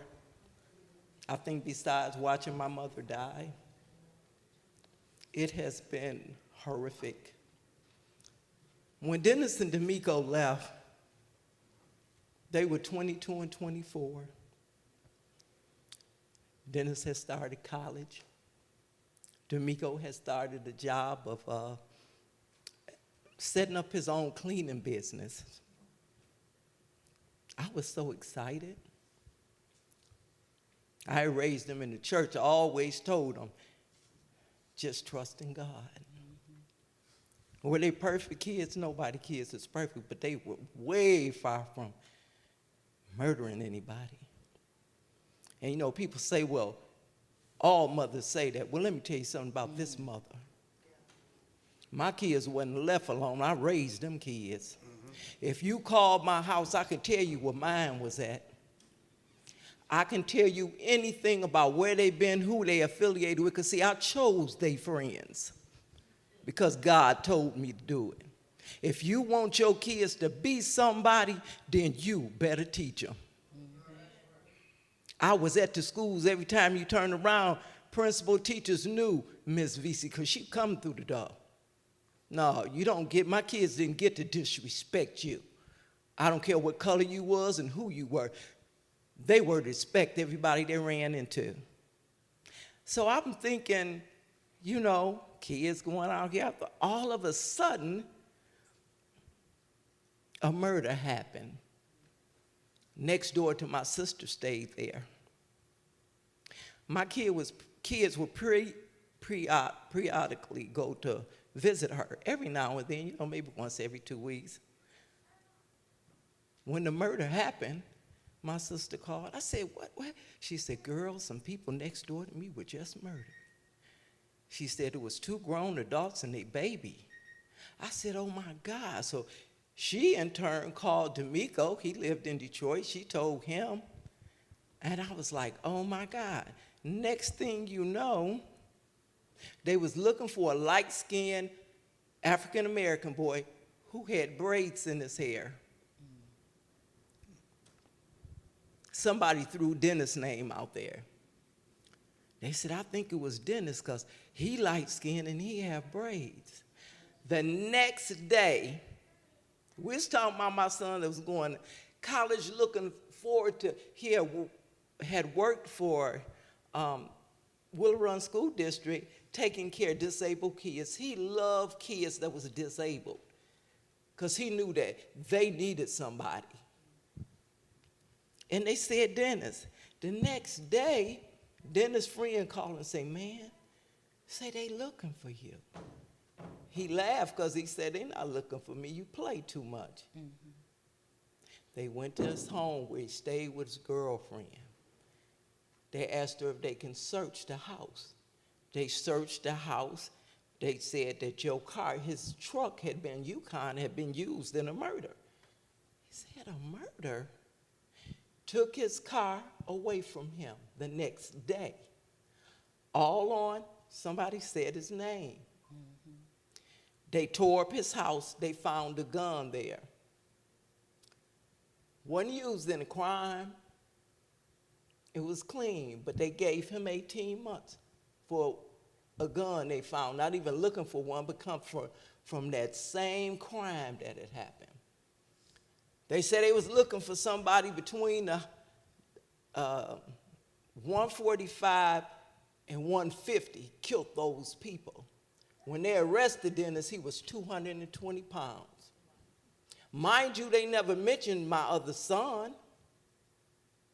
But as the time went on, they started trying to say that my youngest boy had to have been with him. Now, when they, all of a sudden, now we talking about as time go on, they kept putting their name in the street about a year, and they had, Dennis went to prison, let me back up, for 18 months. On Dennis coming out 18 months, me and D'Amico was so excited about it in my family. We hadn't heard no more about this murder. We were so excited we were going to get him. All of a sudden, he calls home. He says, Mama, he said, don't bother to come get me. Say they just come up here and charge me with that murder that happened next door to Auntie Rita. I said, what? I mean, it was blue because we didn't know the people. We had never met them. They had never met them. They didn't know them. Next thing you know, I see the news. They flashing my young son on there. He's armed and dangerous. It scared me because I thought, oh, my God, my baby gonna die. I hurry up and called some lawyer in Detroit. Please, I said, whatever you do, could you walk my baby into the courtroom? It went from me, my son, when they did catch my son, it was an entourage. He told the girl he was in the car with, stop your car. I'm not running from them. I haven't done nothing. They asked him to put his hands, come out the car. He said, I'll put my hands out the car and you can unbuckle my seatbelt because I don't want you to kill me. When they took my son to prison, they set him in a jail cell. Never asked him one question about the murder till he went away for the rest of his life. He has never been asked about that crime, ever. They said Dennis was the shooter. We all don't know how to fight because when you've never learned anything about the law, you didn't think you have to learn anything about the law. Because see, where I was raised in the old school, you trusted every cop on the block because you thought they were your friend. I learned that's so untrue. So now my kids go. They take DNA. Don't match them. The families of the deceased is asking them, who are they? Who are these boys? We've never seen them before. They go back 1.5 years on phone records to never find. Neither one of my sons have ever contacted these people before. Trials start. We don't know what to do because we're fighting some people we've never met. How do we go out? I'm running around trying. Finally, the girl, she claimed Miko was with her. This is the girl that orchestrated. You tell me why she comes back after they get life in prison 5 years later and say, I never knew your son. She wrote me a letter 5 years later. Say, Miss Vesey, say, I'm so sorry. She said, I heard you was a Christian woman and you could forgive me for what I've done. She said, I know you won't forgive me. You know what they told her when she went back? She had passed the statute of limitations to come back and say that she didn't know him. Now, I'm still not knowing nothing about the law. You go under the fingernails of the female that was killed, and you scrape under there, and you find out it is a male DNA, but it's not your kids. You find the bullet that shot him. You say, my son was the shooter. Neither one of their fingerprints. It's another unidentified male. What do? Then you get her to come back. She recanted. You get, you come in and you see Dennis, my son, they didn't know he was Dennis. They told him his name was Juan. All through court, he was known as a guy named Juan. But he got convicted. Both of my boys have natural life to never come home. We talking about some kids. When I tell you I taught my kids weren't no disrespectful kids. And if anybody know them now, they're not going to talk to you any kind of way because that's the kind of mother they had. I said, Lord, I raised these kids to go out in this community and have respect for everybody they walk into. And now, for you to just allow the system to come and you took my children who I taught and when the prosecutor, I didn't know how bad the system was when I watched the prosecutor tell the jury that this is how they live in their neighborhoods. You gonna tell me because my kids is black, this is how they live? They were allowed to say any racist statement they wanted to make. Nobody stopped them. That bothered me because I couldn't believe I was starting to learn what kind of world we live in, what kind of system we have. So you tell me if my kid's DNA didn't match, if the bullet was found with somebody's name on it, the girl recanting her story, the phone calls showed they never called them, didn't know them. The family members are asking who they are. Could somebody in here tell me what will it take to free them? What else do it take? I don't get it. I don't get when they say you just need some new evidence. Help me understand. And if anybody got an answer, I'll wait. Mr. Dooley. Hi, my name's Don Dewey. I represent my son, Jeremiah Allen Dewey. We live way up north, near Alpena, Michigan, which is the tip of the mitt. And 25 years ago, I would have never believed any of this. Because I was led to believe all my life that cops, prosecutors, judges, and lawyers were the good guys. And I believed that all the way up to 25 years ago, and I'm 71 years old. All of a sudden, my youngest son, Nathan Dewey, and you can look him up on the internet, got arrested and charged with criminal sexual conduct in the 4th degree. Supposedly, he had sex with an underage girl. He wasn't convicted. They didn't have to convict him because he was hung in the Presque Isle County Jail in 2005.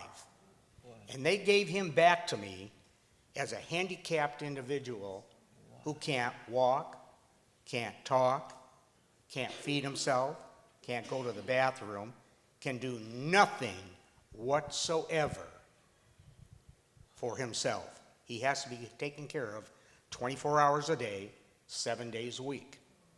And I said to myself, this is not fair. How can we live in a country that gets billions of dollars in law enforcement, prosecuting attorneys, judges to represent us? They're not representing anybody but us. It's our taxpayer money. Right. But they're not using it for us. They're using it for their own means, whether it's political or money in their back pockets.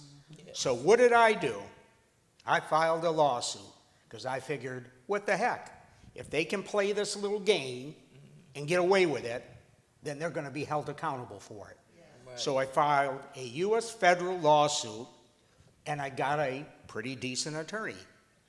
Next thing I know, we're in U.S. federal court in Bay City, and we got a $2 million lawsuit. We won it in 2005. Shortly after that, or shortly before that, my son's attorney who filed that lawsuit was killed. Coincidence. There's no way that that could be related to my son's lawsuit. He was murdered. We got another lawyer, a friend of his. He represented my son in the case. Won the case in 2005. Was publicized all over northern Michigan. In 2005, my oldest son was charged with a criminal sexual conduct case with no evidence. 1st degree, child rape, no evidence? How can that possibly happen in the United States of America? It's very easy. It could happen to any one of you listening to this conversation right now. All you need are 2 things: the girl's testimony and her credibility. But that's interesting when it gets to the courts. They don't have to prove her credibility. Matter of fact, what they did in this girl's case, they hid everything that proved she had no credibility whatsoever. Matter of fact, in 2005, when she made the original charges, she said in several police reports back then that nobody was inappropriately touching her. Nobody was giving her any bad touches. Those are her exact words in the police report. She says they only give her hugs and kisses. So was she lying in 2005? I don't know. The Michigan State Police report states, and the officer testified, that that's exactly what she said. So was he lying? I don't know. Those charges went away. They were called unfounded because they had no evidence of any criminal sexual conduct. Back then, they said she had the STD herpes given to her by my son. My son in 2005 was never tested for STD herpes. Now you would think, well, if he's being charged with criminal sexual conduct 1st degree, you would check him for herpes. No, they didn't do that. The girl they tested, guess what? She came back negative for the STD herpes. Her rash that she had was based off of the acids from oranges and tomatoes. If she ate too many of them, she got rashes. That's okay. It went away. No big deal.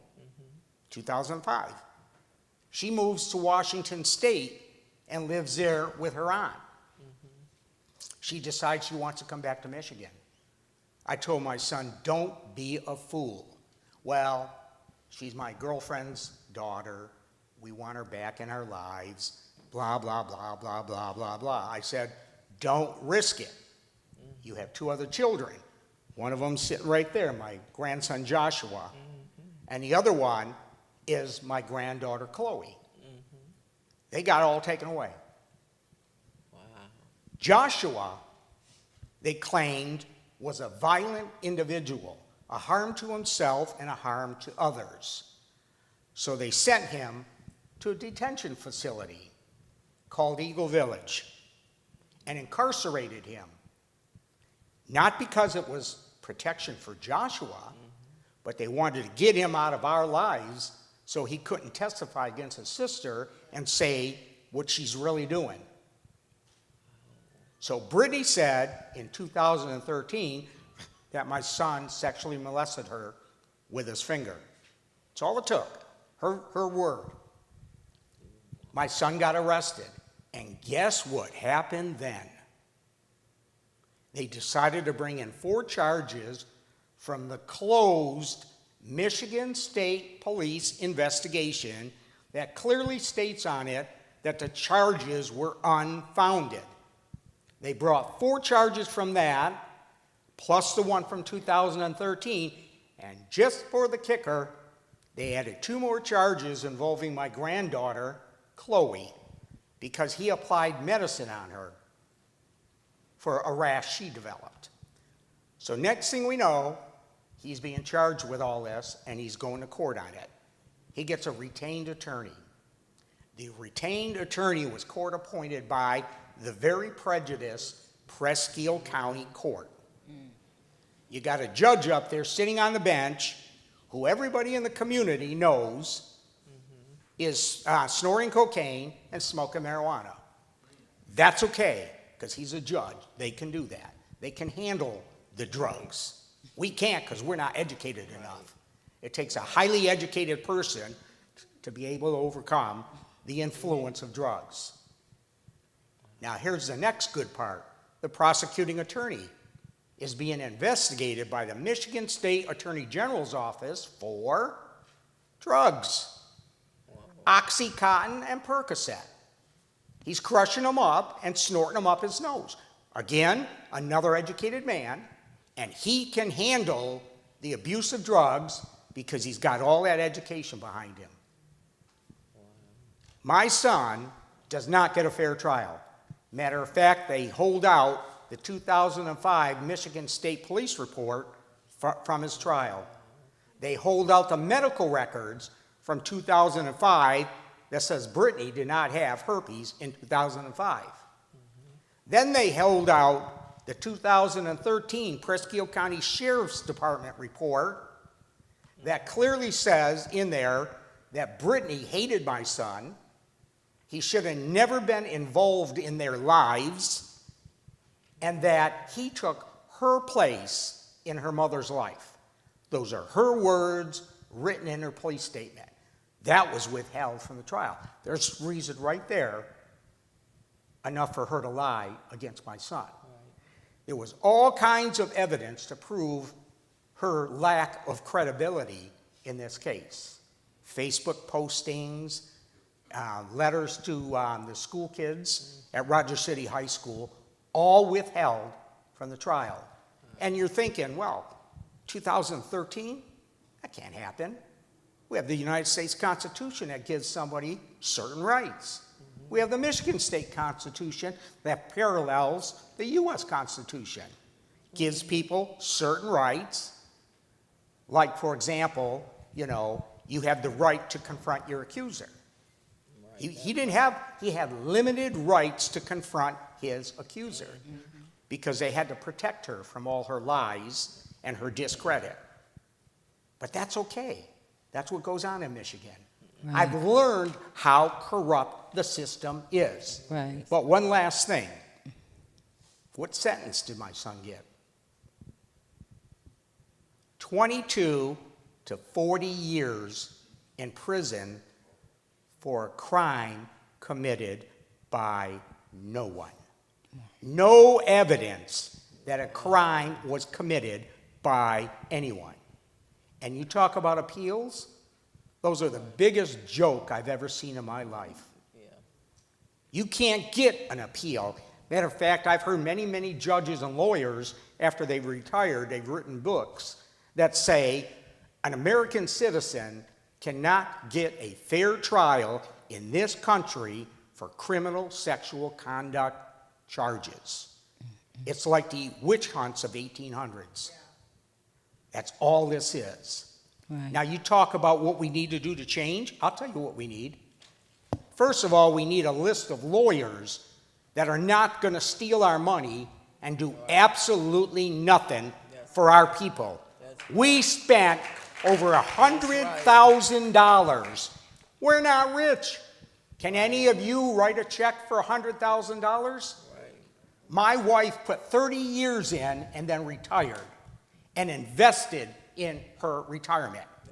She spent every single dime on my son's defense thinking we had a good lawyer. Mm-hmm. And all we had was a lawyer sticking his hand out, waiting for money. That's right. The next thing we need to do, we need to have accountability for judges and prosecutors, especially when they deliberately do it wrong. Right.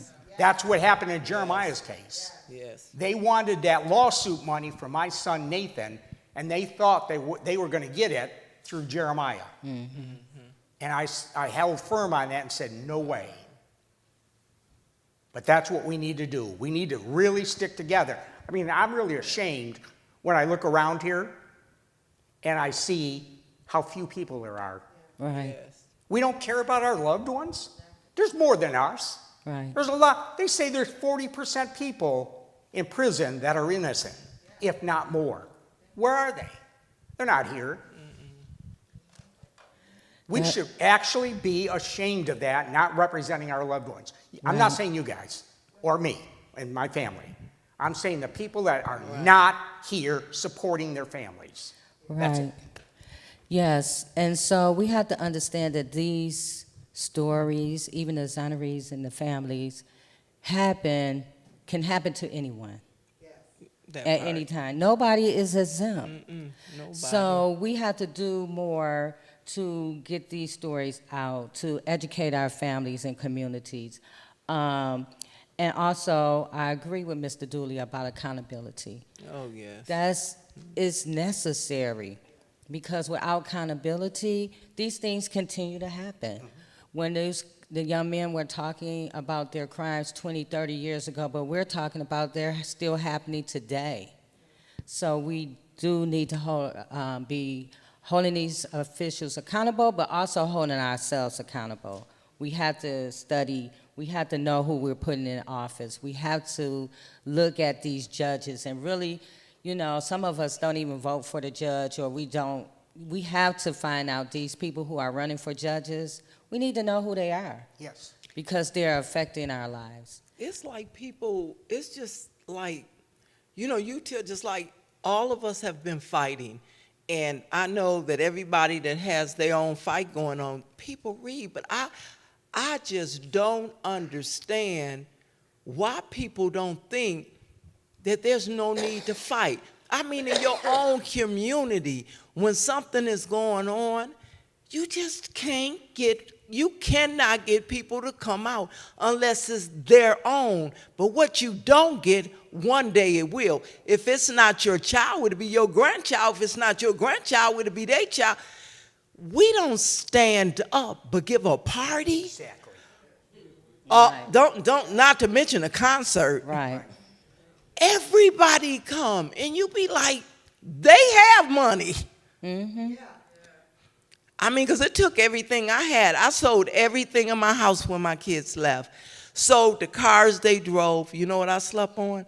I went and got a blow-up mattress. I was in an empty house laying on the mattress with nothing. Not nothing. I didn't go out. All I needed was somebody to fight with me. I didn't even care about not having nothing, and I don't to this day.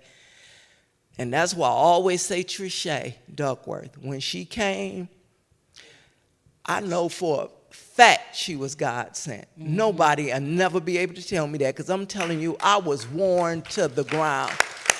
When I tell you I didn't have nobody, because see, family just ain't always family. We all got families, but I want you to remember that family ain't always family. Sometimes you have to go out. I want to add something to what you just said about families. I find it amazing when I go up to visit my son, and we do that quite often, even though it's up in Sault Ste. Marie. That's about 2.5-hour drive from Rogers City. When we go up there, that's a pretty large prison. Pretty small visiting room. The number of people that are there visiting their loved ones who are incarcerated for whatever reason, it just amazes me how many inmates are left in that prison to rot and no family member comes to visit whatsoever. You know, I don't understand that. I don't either. Where are our hearts? Right. I've been a Christian all my life, and I'm an elder at the church that I belong to, and I feel sorry for everybody. Yeah. Everybody I read on Facebook their cases, and I would visit them if I were allowed to, but I'm not. Right. So thank you. We're in this together. We are. And I appreciate you both. So thank you.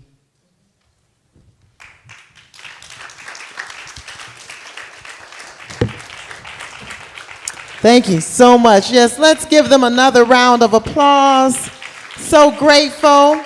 We're going to keep things going, but I want to do some housekeeping, and I would like families who are hurting right now and your loved ones are behind bars, please just stand up and let's just give them a round of applause. Thank you.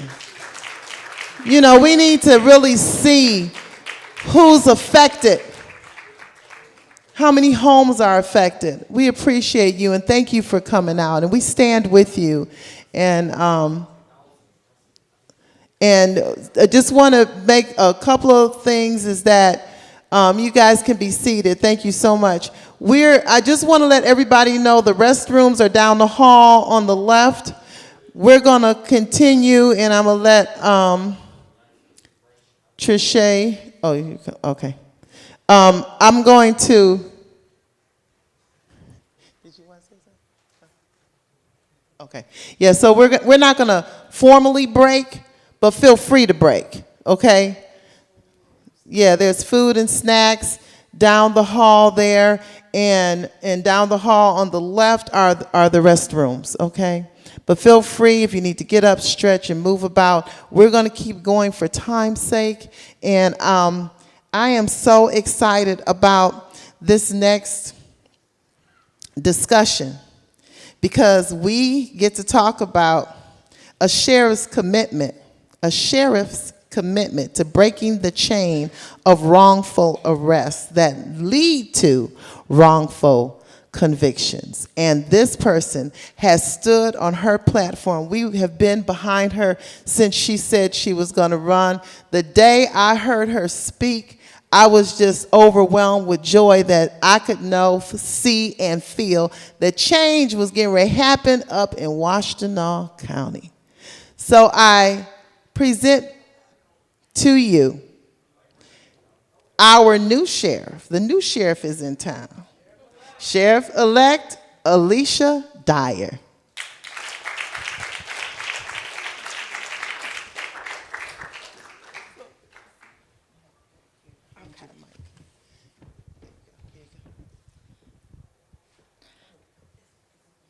Does it matter? Oh, okay. All right. Thank you. Well, hello, everybody. My name is Alicia Dyer, and I am the Democratic nominee for Washtenaw County. I won a really competitive primary race, really because of all the grassroots organizing we did on the campaign centering social justice issues. I talked a lot about wrongful convictions. And, you know, I worked at the Washtenaw County Sheriff's Office as a police officer for a number of years. I got into policing really young, grew up in a really low-income, single-parent household, ran away from home at 17, had some really negative contacts with the police, and at the time, graduating the police academy and getting into law enforcement, my goal was to really be an officer in the community that helped and wasn't hurtful.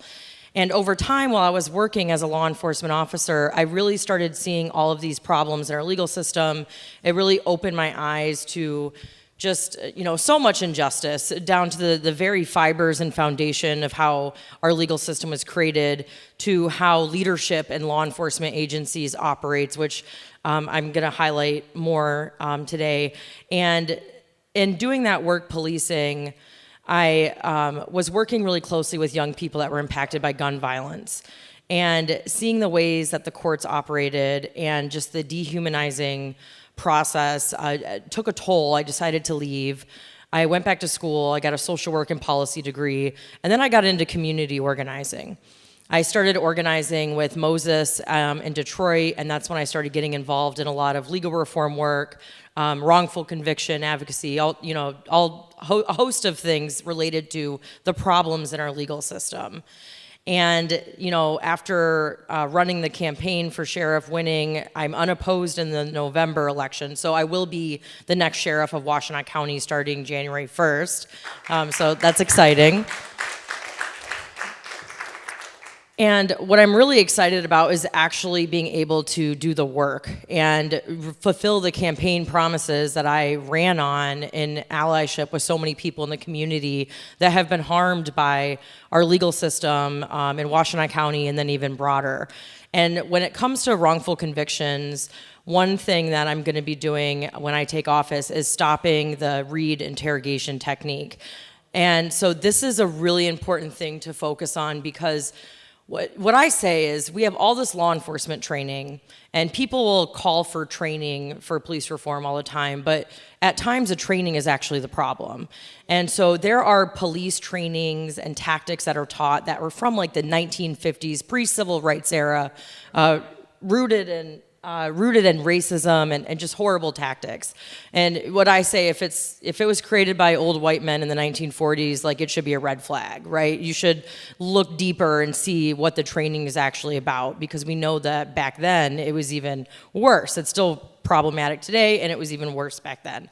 And so one of those trainings is called the Reid interrogation technique. It's REID. And it was popularized after John Reid was a detective back, I think it was in the 50s, interrogated somebody, got him to falsely confess to killing their wife.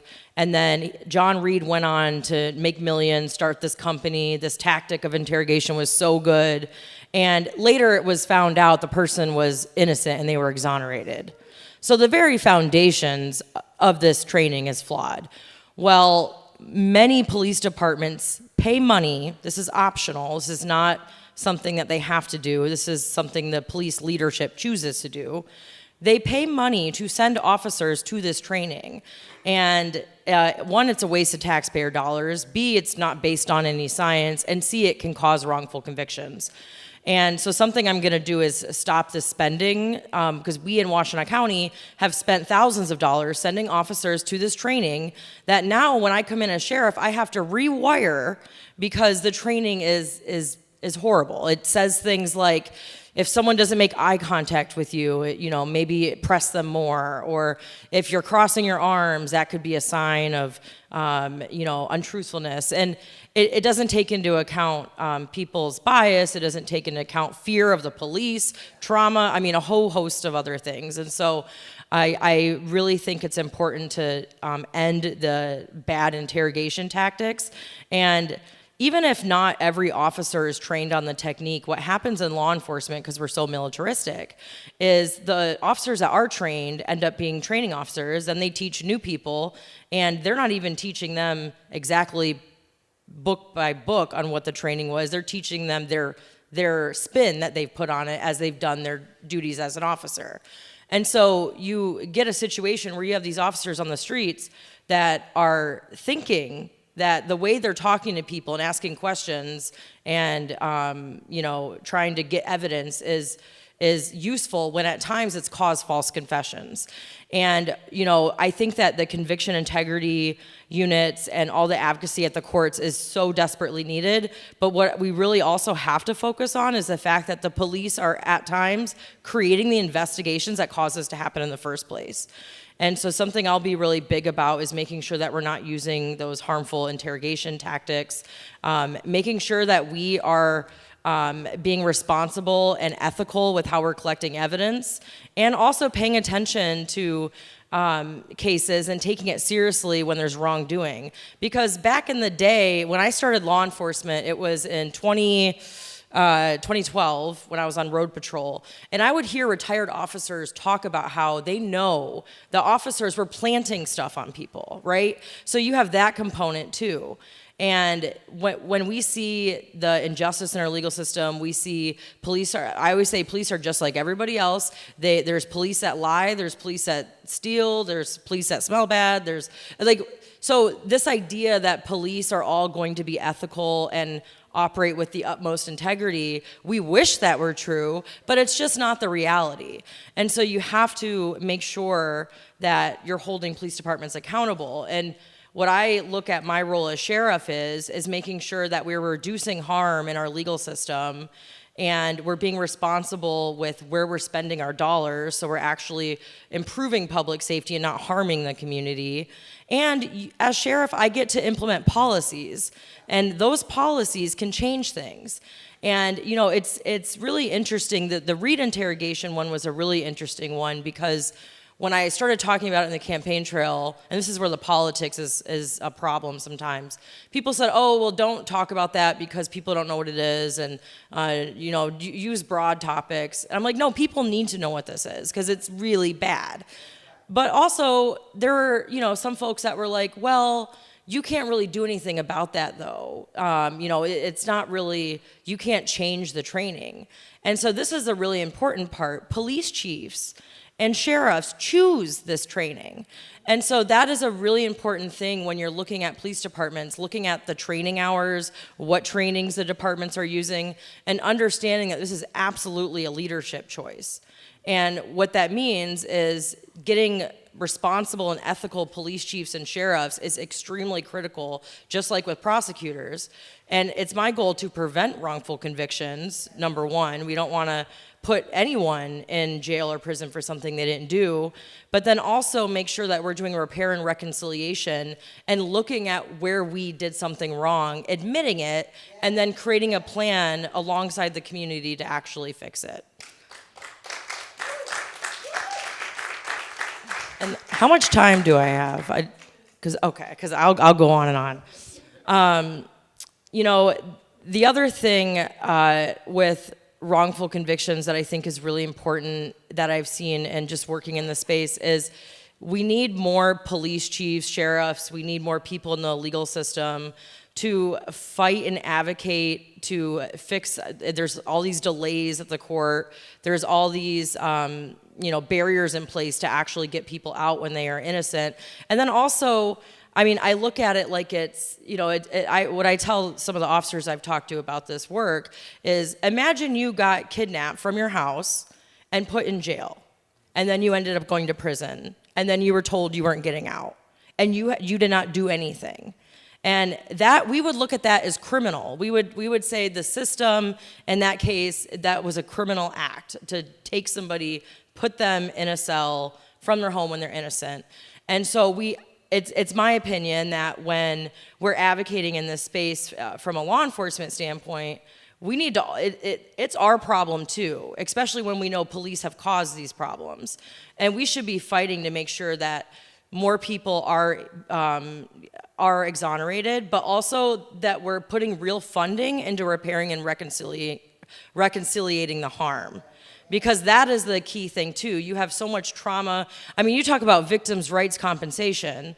I mean, I can't think of and instead of, it's like this, it's this almost flip in mentality where this isn't this person got exonerated. It's like this person was brutally victimized by our system, and now they're out, and we have to do what we can to support them like any other victim in our system of a crime. And so I think that's also a really important component too. And then I think my time is up. So thank you all.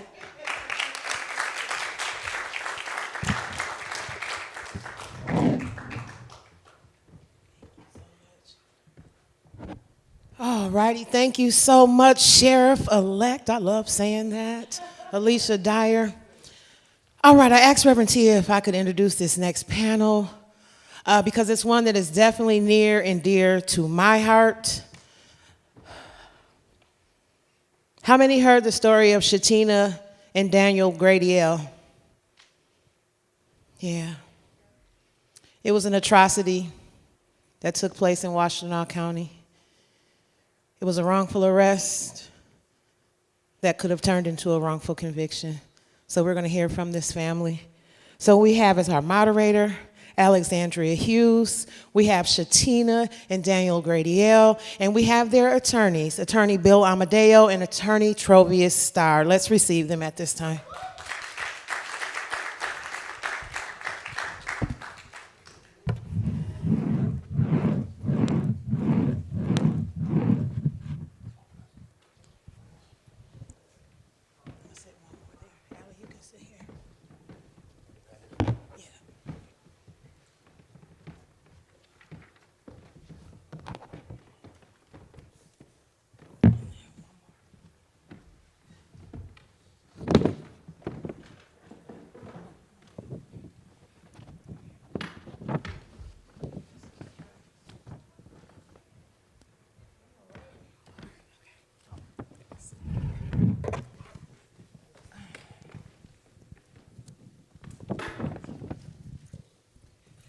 Hello, everyone. I'm Alexandra Hughes, a student at Wayne State University, also a community activist. Thank you both for being here with us today. Thank you all, too. You're welcome. Of course. Thank you. So let's jump in. Shatina and Danielle, the word watched as officers grabbed you, Shatina, and you swinging in the air, and actually pummeling you in the head. And Danielle, I'm sure you watched in horror, of course, but also stepped in to defend your wife and was tasered by the police. First, how are you all doing after this vicious attack, all the marches, the long wait to the trial and actual verdict, and how are you living with all of this now? First, I want to say thank you for hosting our portion of the panel. I want to say thank you, Trisha, for having us. You have been such a strength and support behind us. And I want to say thank you to the community of supporters. For myself, it has been a journey. It is still a journey. Watching the exonerees has made me very emotional. Because that could have been us. It could have been us. I'm still dealing. Hello. I'm still dealing with it as well. It's been over 4 years now that this endeavor has been going on with us, and it's just taken a toll on our whole family. What we've actually went through, and how we're trying to actually get some sort of remedy now, and how the state or the prosecutors, whoever it is trying to hold us back from getting our remedy. So it's still a long journey in the making. Re-victimizing is what it is.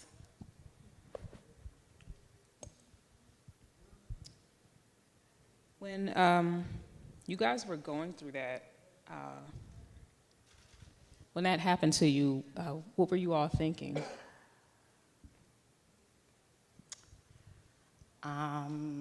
Initially, so when the whole event transpired, I was just thinking about my grandbabies. After going through the situation and being put in jail, having our names and our character assassinated, because people don't think about that. Even if you are exonerated, even if you are charged and we won the battle, thank you to our attorneys, we won the battle, thank you to the jury for seeing through the lies, we won the battle. But the defamation of character, the assassination of character, do you ever really get over it? I don't know if you get over it, because myself, I work at a plant, so I see many people. I'm very social. To have people ask me and come up to me, strangers, and say, "You that lady? Are you that lady who bit the cop? Are you that lady?" Like, it's too much. You don't know who are your supporters. You don't, because I've had people, one in particular, to not be so kind about my situation, about my husband's situation, and it's not something that I would have thought that I'd be going through because of the person that I am. I am very loving. I'm empathetic of people. Like I said, when I was watching the exonerees up here, I was over there trying not to, because I feel their plight. Not even having been in prison, I feel their plight. I know that they have family that loves them, that misses them. When they're gone, that takes a whole toll on the family. So I know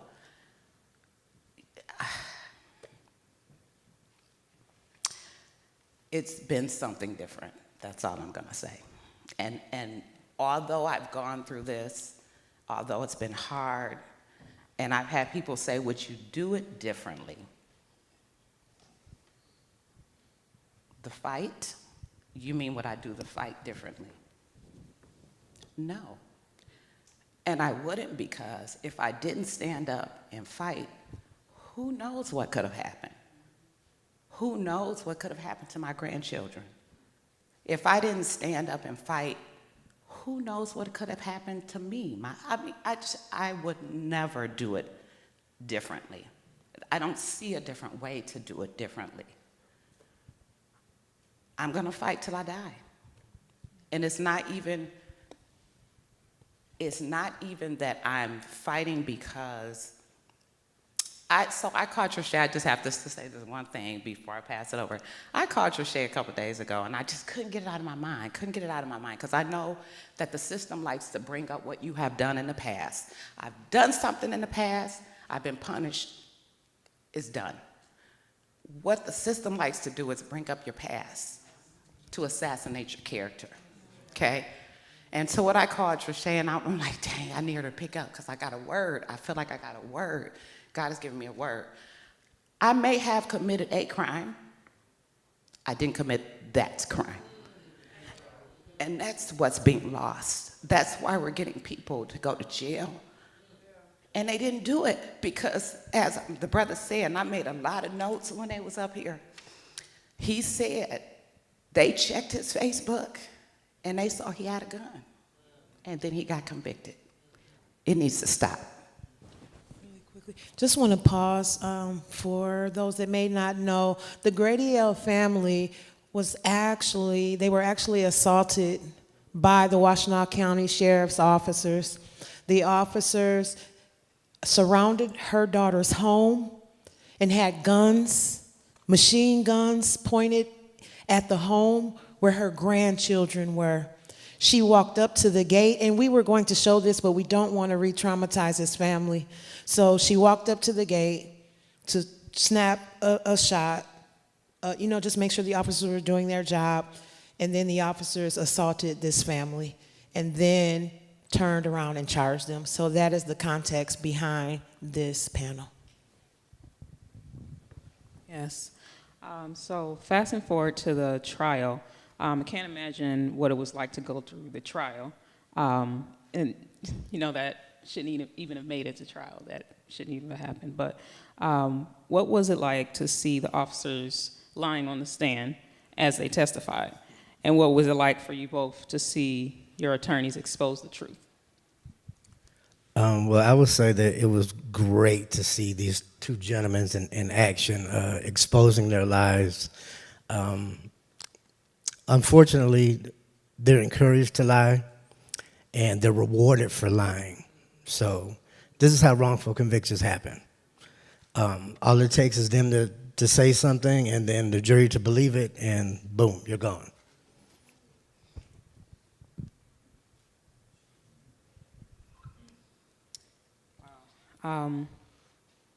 Then for your attorneys, this question, what was it like to see the officer being untruthful in their testimony? And do you feel like they should have been charged for their lack of integrity in dealing with your clients for their untruthful testimonies? Is this on? Okay. I guess the amazing thing for me was I do think those officers believed their own lies. It's amazing to me how a woman could be hit in the face 3 times, unarmed, and a man could be unarmed and tased, and they want to put those people in prison when they were the victims of the crime. I blame Dana Nessel for that, the Attorney General, and I'll speak on that, and I hope she's tuned in because she does follow me on Facebook and all that. After the Washtenaw County prosecutor's election was over, and after this family was used for political gain, say it. Can you repeat that? After a candidate used these people for political gain, that candidate then endorsed Dana Nessel, and Dana Nessel was on a podium saying how we're not going to have our law enforcement abused by people. And I remember Jerry Clayton looking at me, smiling, saying, "You're going to stick on this case now?" I said, "I'm not going anywhere, Jerry." And they really wanted to send the Grady Ells to prison. Dana Nessel's known for falsely charging people of color. She's only a friend of the black person when it's election time. Okay? So I hope we all know that. Because I could talk about Dustin Durbin, Tommy Hernandez, D'Angelo Williams, all these kids of color, when a white girl has civil litigation and there's no evidence, they're still trying to throw them in prison for life because Dana Nessel needs to counter the Me Too movement no matter what. So this case was a disgrace from the jump. And if Brian Mackey had any balls, part of my language for saying that in court, he would have stepped in and not let this been charged. When that happened, when the ball went down the hill and everybody played their little political games and the elections were over, they were going to be sent to prison. That's how it went down. Your question about, just a little piggyback. How does it feel when an officer is on stand in line, or in that fact, anyone is on stand in line? You got to remember, when you take the stand, you got an oath to tell the truth, And for me, personally, because I've been a victim of that, of someone lying against me, and then the person just buys the lie, whoever that person is that's adjudicating that situation. So for me internally, I'm raging. I'm doing backflips. I'm just want to go up there and be like, "No, you're lying," and I can show it. But as a defense attorney, I can't do that. So I have to play the game, and there's a game to play. And one of my foundations when it comes to playing that game is we're in church, but it's listening to God. God will speak to you when you're doing the righteous thing. And this case is chief in point to that. I remember when the officer in charge, when he got on the stand and testified, and he said this before, he said this before at the preliminary examination. He said, yeah, when we made the arrest, you know, we didn't just walk to them to make the arrest. We crossed the street, then went down the street and crossed the street again because that's where they were at. And we did that to get out of the line of fire. And God spoke to me and said, wait a second, Trovius, think about it. If they're saying we arrested them because they want to back away for being too close to the line of fire, and now you got this officer in charge saying, oh, we made these movements to get out of the line of fire, where does that mean your clients were at? That means your clients were out of the line of fire. I said that to the jury. They shook their head. They said, yeah, you're right. You're right. So even though people lie, you got to remember, God doesn't lie. God is about truth. And unfortunately, yes, unfortunately, sometimes not everyone can it's not 100% when you leave it up to humans. You know, when you put it in front of humans and it's clear as day that, wait a second, this is just not adding up. That's unfortunate, but that's why we have people like Trishay. And I think everyone should give a round of applause to Trishay because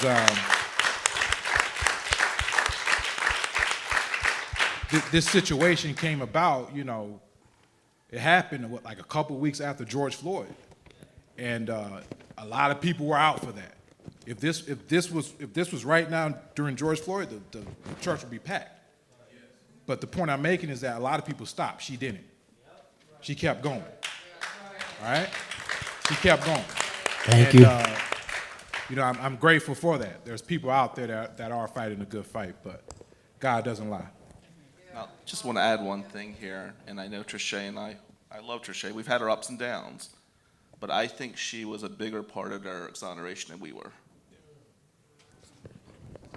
She kept us in the limelight, and I love my sister for that. I love her because I feel like she was more on fire. I must say, Trishay, don't ever, because sometimes I see on Facebook, you be like, you know, I don't know, and people is giving you a hard time.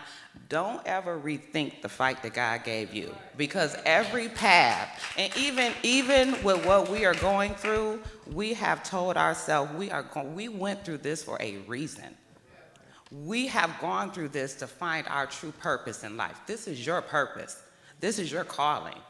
Our calling is, we are thinking, is to be maybe like a go-between, a conduit of trying to take the information that is in law that people don't understand and try and put it in a means that they may understand it, but connecting it to the true purpose. Because as the brothers up here have said, and actually I even like what the attorney Brown said. He said, it's not a broken system. He said the system is designed to do exactly what it was supposed to do. And that's what it's doing. It's systeming. It's not systeming for us. But there's something that I always say to people, and that is, never mind, that one's not important. But Trishay, don't ever doubt what you're supposed to be doing, because I feel like when I've talked to you a couple of times where I was just so down, and you helped to lift me up. Don't doubt what you're here for. Don't let nobody get you off your path. This your path.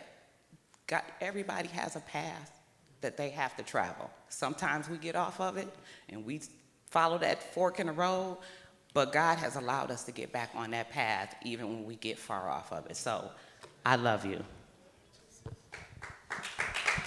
Yes. Absolutely. Absolutely. Okay, so this next question is for all of you. It's pertaining to wrongful convictions. So do you feel this case could have been a wrongful conviction, and what would have aided in that win for the prosecution? Want me to go first? Well, I can just say what I thought would aid. No, please. What I thought would have aided in that prosecution was them being able to successfully, like I said, I'm human, I made mistakes, I may have committed a crime in the past, but I did not commit that crime. And I feel like if they were able to come in and say, well, listen, she's not holier than thou. She's made some mistakes that I paid for. And we need to charge her like if they would have been able to, I feel like, have the jury blinded by a past indiscretion. That's what that's what I think. So first, what would have aided in a wrongful conviction in this case is pure and simple. If they didn't have us, it's just that pure and simple. And to that point, teach you guys a little bit about the law. In Michigan, you have the right to resist an unlawful arrest. If a police officer has no valid grounds to arrest you, you have the legal right to use reasonable force to resist that arrest. So I got to thinking, in jury trials, there's something called jury instructions.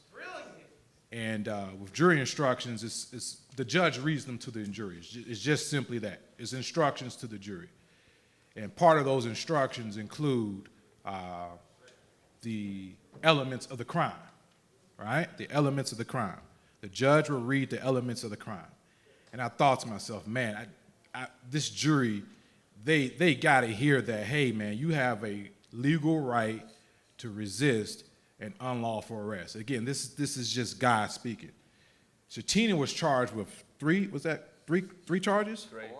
It was Four. five total, but 3 R&Os with assault. It was a lot. 5 felonies, but it was 3 R&Os with assault. Shatina had 3 charges. Daniel had 2 charges, so 5 charges. So every time the judge is going to read the charge, we read the elements, he's going to read it for each charge, for each crime, alleged crime. I said, man, the jury they just got to hear that you have the legal right to resist an unlawful arrest. I put that in the jury instructions with the element. I added it at the bottom. The prosecutor opposed. I simply said this to the judge. Judge, it's the law. The jury should hear the law. The judge agreed with me. On every single time, 5 times, 5 separate occasions, the judge said, you have the legal right to resist an unlawful arrest. If you believe that she and him resisted this unlawful arrest, then they should be found not guilty. He said that 5 separate times, over and over and over again. Over and over again. So to answer your question, and this was aided by Mr. Amadeo, he helped me out with that. To answer your question, if they didn't have us, that would have aided in that wrongful conviction. But fortunately, but God. Sometimes you just got to sit there and say, but God. But God, we're not in that situation. So thank you. And I have to say, our first day, was it the first day or second day of trial? When Trovius said, God told me. First day. I think it was the first day. It's going to be okay. And it might not have been the exact words, but I wrote it down because of my husband. This is my backbone right here.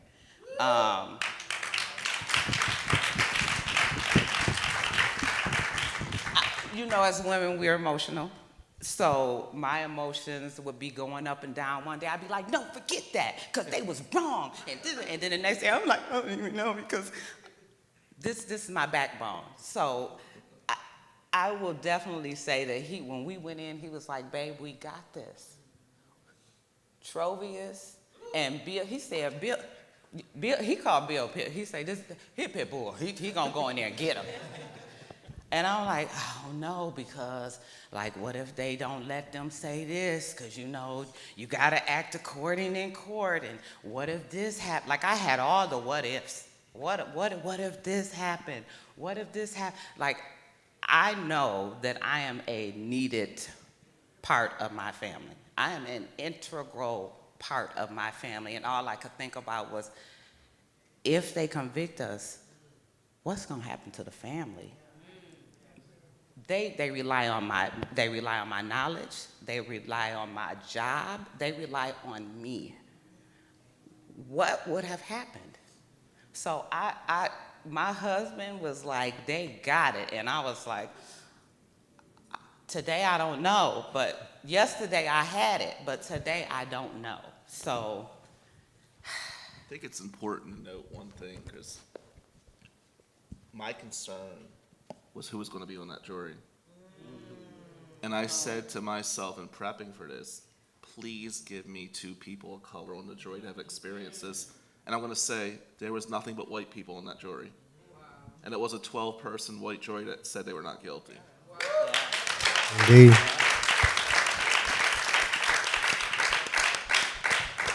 You know, to that point, because I was kicking myself when we were selecting the jury. There was one lady on there who said that her brother was a law enforcement officer, police officer. So I was like, oh man, let me ask her some questions to, you know, try to pry and possibly kick her off. And so I said, oh, your brother's a law enforcement officer. She says, yeah. I said, how long? She said, how long? And I said, oh, you think that would bias you? I asked her that question. And I was kicking myself at that time. She was like, actually, no, because I actually investigate the police with this nonprofit firm that I help run. So I'm sitting there like, oh my God, why did I ask that? Why did I open up this can of worms? You know? And then, of course, obviously the prosecutor dismissed her, and I was just kicking myself like, oh man, I may have lost the case right there. But again, but God, you know, 12 white people. It doesn't matter about color. It matters about justice. That's what God is. God is justice, you know. And man, that was rewarding, very rewarding to hear not guilty across the board.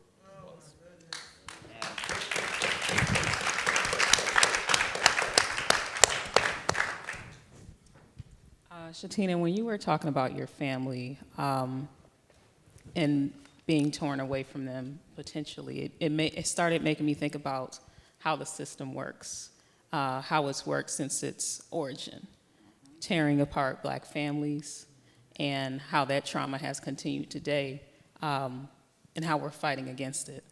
And I think that's a really great thing to remember for all of us, especially those that don't think it could happen to them. I was one of those. Yeah.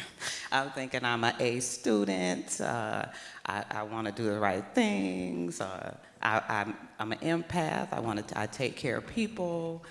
Help anybody. I didn't think that it would be me in this particular situation. But I've had police contact before. I just didn't think, because this was serious. I didn't think that this would have been me. But since it is, I'm ready for the fight. And that's it, because it's not about me, and I say this all the time. It's not about me. He says it too, it's not about us. It's about our children, and then not even our children. It's about our grandchildren and their children, because they're an integral part of keeping the world going round. And either they get taught something good and just and how the system is to work. And I know we got 5 minutes real quick. There was one time I was stopped, just for a traffic stop, because that was usually what would be my contact. My granddaughter was in the back seat, and I had the windows rolled down. I was talking to him, and he was trying to yank open my doors. And he looked in the back, and he said, "Is that a child in the back?" And I said, "Yeah." He was like, "Well, why won't you let them?" Because she's get to see how you're acting. You're showing them. You're perpetuating that they're supposed to be scared of you. You're doing this, not me.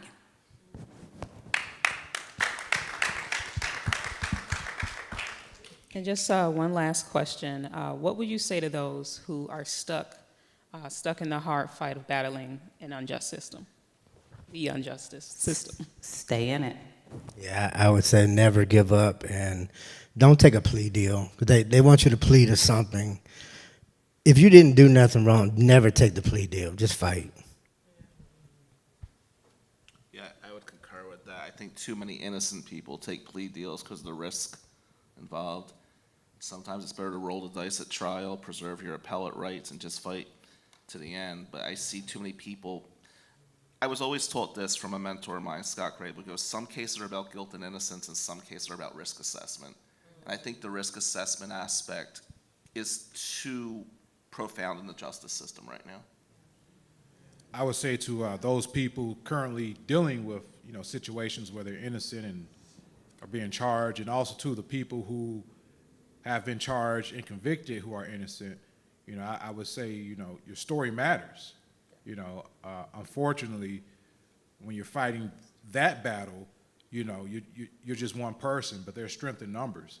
So collectively, if these people were to share their stories, there's strength in those numbers with people sharing those stories and hearing about them, and just the general public saying, wow, you spent 20 years in prison for a crime you didn't commit? Wow, you too?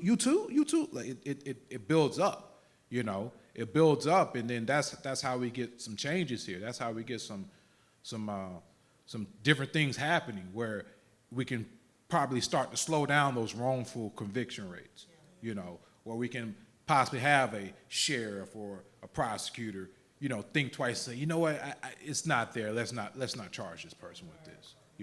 There's strength in numbers. Where on the other side, just one person of stroke of a pen, could say, okay, you're charged, and that's it.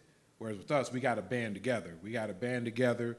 So I would say to those people, your story matters. So you want to share that story.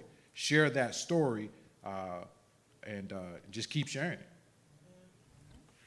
And that concludes our panel. Let's give it up for the great. So I wasn't going to do this, but I think I need to. I want to. I doubted Bill in this case. We were all friends, and we still are, because I love Bill very much. I stood with the prosecutor at that time. He was my friend. I thought he was doing what was right, and Bill kept telling us. Bill knew what we didn't know. And I didn't believe you. And it caused a divide in our friendship that I am so sorry. I love you. I'm publicly apologizing because, the old folks say, wherever you clown, that's where it's going down. So since there was disrespect publicly, I'm publicly acknowledging that and letting you know I apologize to you. I love you. You and Trovius are one of the most brilliant lawyers that I have ever witnessed in my life. I sat through that trial every day watching them, watching the brilliance. And I had a clip, and we didn't play it. There was a clip of the officer actually lying on the stand, right? One officer lied, and so Bill got up. He was real cool with it, right? And so the other officer lied, then the other officer got up, and so he said, okay, well, where were they standing? And so the officer said it, and so Bill said, so they weren't in the yard? The officer said, no. Then Bill said, so would you say that your fellow officer was lying? And the judge said, hey! Even the judge got a reaction, like, wait a minute. I'm like, hey, you're supposed to be sitting there. You ain't supposed to be saying nothing. But the officer actually lied on the stand, and Bill exposed it. And then Trovius, with that genius move that you did, I'm telling you, when they read them jury instructions, and I heard over and over again that it is lawful to resist an officer if the arrest is unlawful, and the jury was just sitting there like, and we were just wondering what was going to happen. But what happened was a not guilty. Thank you both. Thank you both for the strength to stand. Thank you both for the strength to stand. God bless you all. Thank you. Thank you, everybody.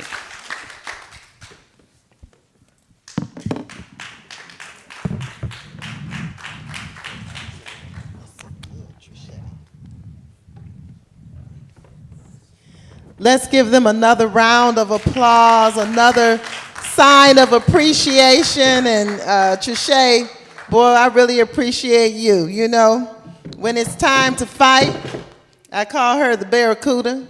That's when we got to get something done. I call on Trisha. I know it's gonna get done. I know that she may rustle some feathers.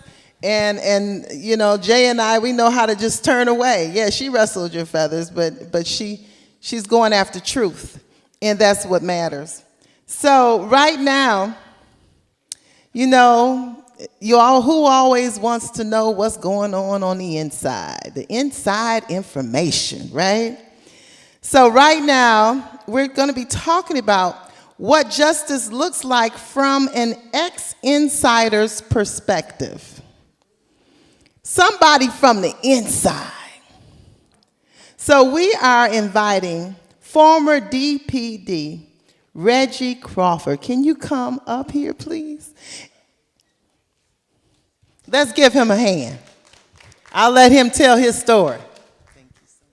Thank you, and thank everyone, and thank you for allowing me this opportunity to tell my truth.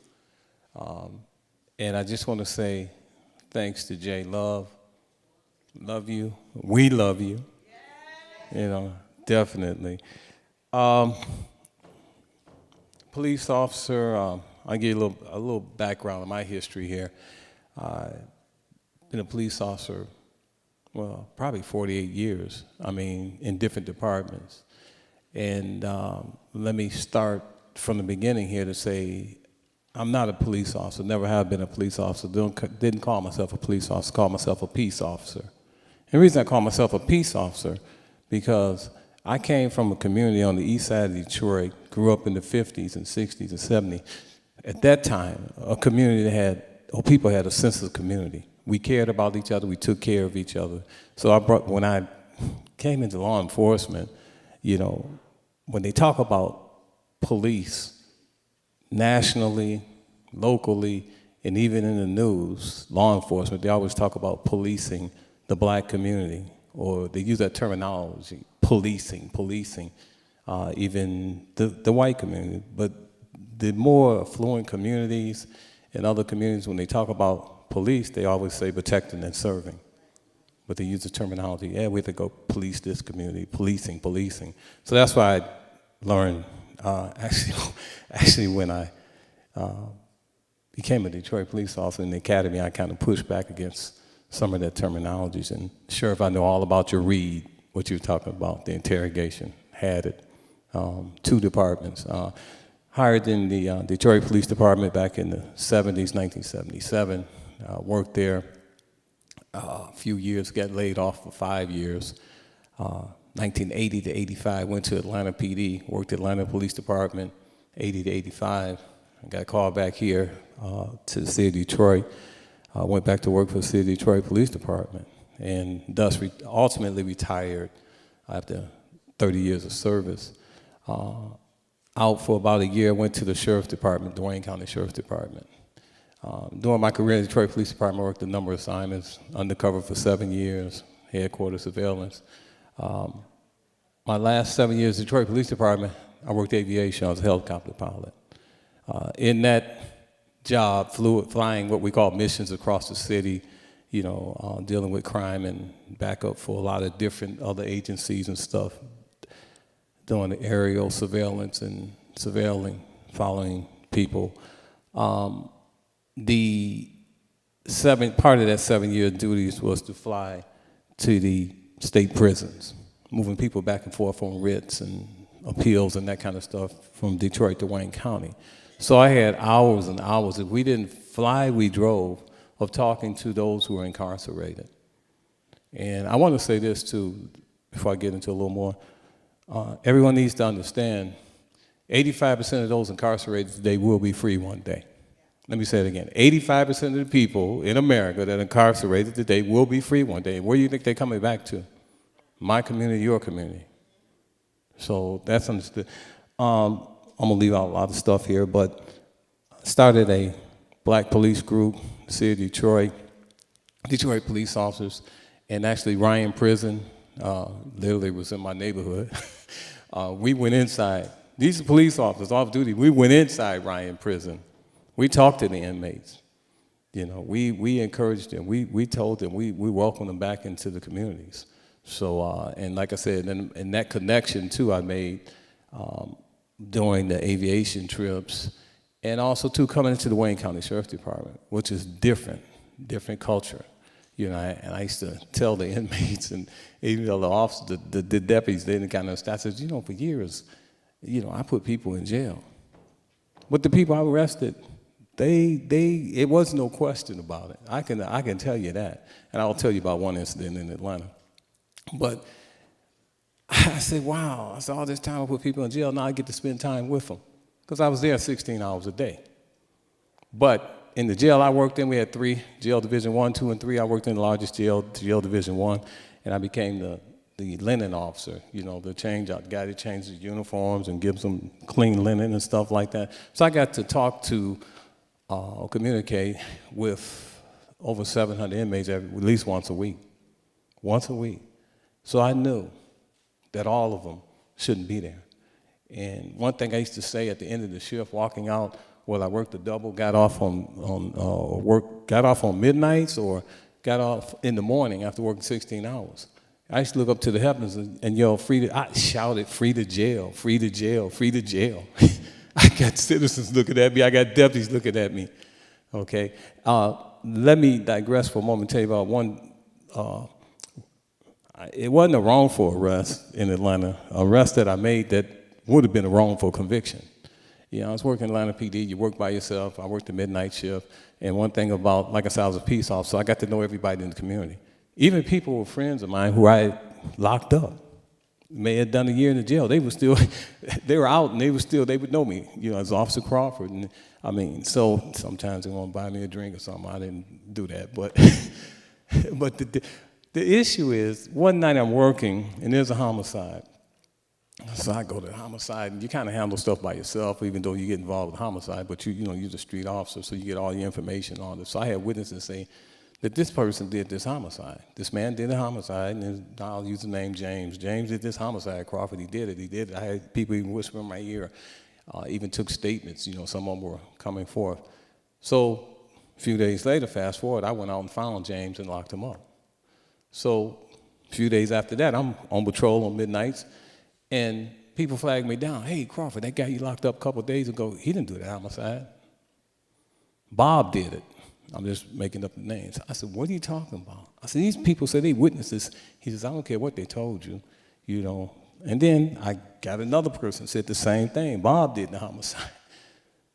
So I go down to homicide. I say, hey, look, you know, it's the wrong person. Or I believe it's the wrong person because I'm getting other information. I'm close to the streets. I'm on the street. And they said, well, no, Officer Crawford, we got the right person. I said, no, you don't. I said, okay. So I couldn't sleep for a couple of days. Couldn't sleep at night, thinking, you know, hey, I locked up. So I went out and found Bob. Locked Bob up. Guess who did the homicide? Who they convicted was Bob. I was on that information, but I just couldn't sleep, you know. So how I got, I'll fast forward, involved in, I follow a lot of things in the media. I do a lot of social media posting, but my postings are not about where I'm eating or where I'm traveling. It was all about justice. My social media page is revolutionary. You won't find stuff on there about vacations and stuff like that. So, oh, and by the way, I'll say this too. I was elected to a seat, not selected, elected by the citizens in my district to the police commission. I sat on that police commission for 4 years. And a lot of stuff in the media, me and police chief James Craig bump heads all the time. Because when I sat in commission meetings, I knew the truth. So you can't just say anything. I mean, you can if you want to, but I'm gonna challenge you. Not only did I know the truth, but I read. Reading is fundamental. I read, and I talked to everybody, and I knew sources, and I came from within that police department. So I've marched on police chiefs, Detroit, Atlanta, marched on a Wayne County sheriff, By the way, I was union president too my last 4 years in the union. Sheriff, I was a union president. I was union president, so you know. Hey, the only thing I did was stand up for my members in the union, contract. But I will say this, and this is a little different. As a union president, I go to the roll calls, or anytime there's an issue with management and some of the deputies, how the deputies would act out of pocket and disrespect management. We went to roll call as a union leadership. We checked that union members, the entire roll call. You don't disrespect them, and they don't disrespect you. And if they disrespect you, and even the sheriff knew that, we coming for them. Okay, so it was like that. Because you have to teach people how to treat people. That's the most important thing here. You have to teach people how to treat people. And when they disrespect you or mistreat you, then it's time for a lesson. We got to teach them a lesson. So, but getting back to the wrongfully convicted, and listen to all this testimony that they're giving, testimonial. To go back, this is really about, with me, it's about accountability. And how I got involved in this is the fact that I was called by a friend of mine that writes for the Metro Times.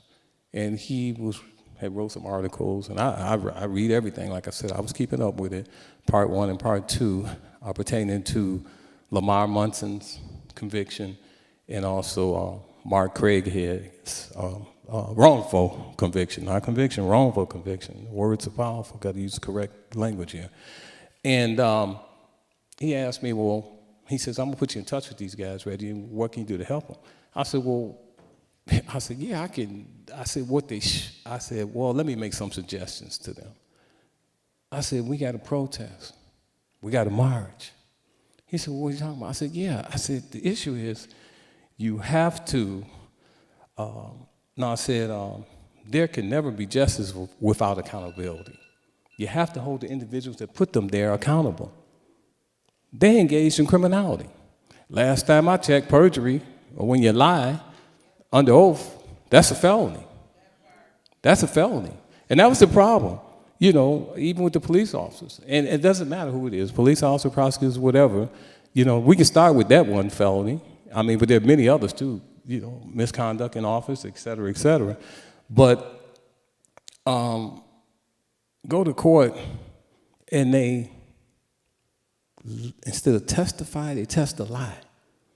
And the reason I say test a lie, because in 99, 98, as black officers, we got together, and white officers, from that black police group, so to speak, and we did seminars in the court. And I'm going to say this. Kim Worthy was a judge. Karen Ford Hood, we used a courtroom off duty. It was this group of us that came up with a seminar for police officers in the Detroit Police Department, nothing sanctioned by the chief. This was us. Say, we want officers to go up in there and say, tell the truth. Don't test a lie. Tell the truth. And there were some other things in that workshop too, because we saw it, about the appearance and the demeanor in court, et cetera, et cetera. But the wrongfully engaging in this, so I said, well, what we have to do is we have to plan some protests. We got to call them out and call attention. That's what this is all about. Got to call, those, be it a police chief or prosecutor, whomever, the detectives involved, and we must hold them accountable. So that's what this is all about. So I got involved, and we had 2 protests. We were going to do more, but couldn't get the people together. But we protested at the new Wayne County Justice Center, and I always add the word IN if there's something going on, criminal injustice, not criminal justice. I always add IN in front of that in some cases. So very successful, had the news media there. Second protest we did in front of police headquarters in Detroit downtown. And we want those who are involved in wrongful convictions, we want them charged criminally. That's just the crux of it, and the truth of it. We want it investigated, we want everybody charged. So, and the most important thing, as I've always said, activism and its impact. Activism and its impact. We have to make everyone aware of what's going on, get more people to the protest. The protest in front of police headquarters, it was from 11 to 1 or something like that, 2 o'clock. Some of the police commissioners were out there, and one of them looked out there, and I saw her. So after the protest, I went to the commission meeting and spoke on the record about the issue. And after the meeting was over, we're standing outside talking. This commissioner comes up and says, "Yeah, it wasn't but 4 people out there." I didn't see, but actually it was about 10. But we did something a little different. We turned the protest into a press conference. "It wasn't but 4, y'all. There wasn't but 4 people." I said, "Excuse me?" I said, "Yeah, and I was one of the 4.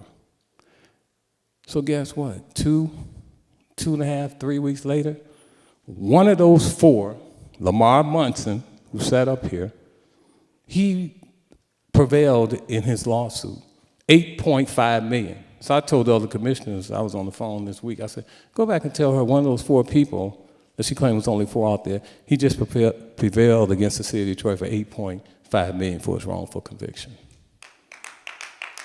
So, but there's more coming, and like I said, the most important thing is to continue the activism, find a way to leverage, things against all these individuals, and we will, as long as we fight, like they say, if you fight, you win. You fight, you win.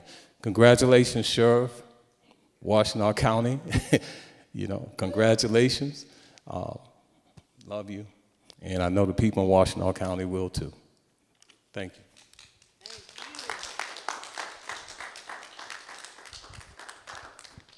Thank you so much, Mr. Crawford. All right, next. Unfortunately, we had to do a pivot because you know how it is being a legislator. You're called into so many different spaces. And so State Rep McKinney was not able to make it. So we're calling Shawana Vaughn to the stand here. And we will talk a little bit about the mental health aspect of wrongful convictions, folks being incarcerated for crimes they didn't commit, but just anybody that is incarcerated and what that looks like and how the battle of mental health plays into that. So we will have that segment in just a moment.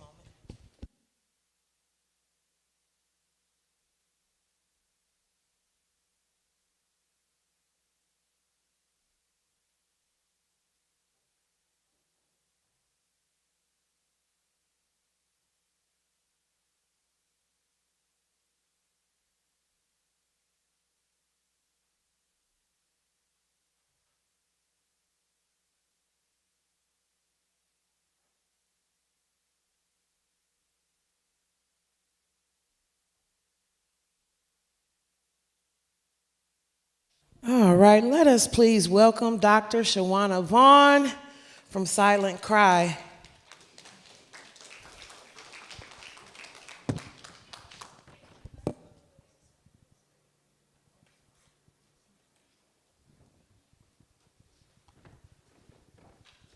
For this remix panel here. Yes. So, Dr. Vaughn, you've been a longtime advocate of mental health for those that have been incarcerated. And for those that have been wrongfully incarcerated, it's almost like a double whammy, right? Because you were in prison for something you didn't do. So why don't you tell us a little bit about post-traumatic prison disorder? Absolutely. So, I'm so glad to be at the Wrongful Conviction Summit today. Let me start with that. Let me start to shout out for Trisha for continuously fighting for the wrongfully convicted. Some of us are guilty of all affairs, of all crimes, guilty as charged. But I met a lot of women who were not. And post-traumatic prison disorder really was not for the world. It was selfishly for me. I spent 5 years and 8 months in the Department of Corrections of California in Chowchilla. And I understand the detriment of prison. I aged out of foster care in prison. And there was no help. There was no mental health services. There was a med line. And they said, here's Ellaville to go to bed and Ritalin to wake up. And I said, well, I don't have any mental health problems, and I don't have problems going to bed or waking up. What is this? And they said it was against prison rules not to take medication. So I spent my first day in solitary, and then I thought I was really crazy. Solitary is a place you shouldn't send any human being on earth. Yeah, I call it the witch. It's the lion, the witch, and the wardrobe. And throughout my time, I just suffered. I was used to the terrain I was in before I went to prison. No matter what my environment was, it was what I knew.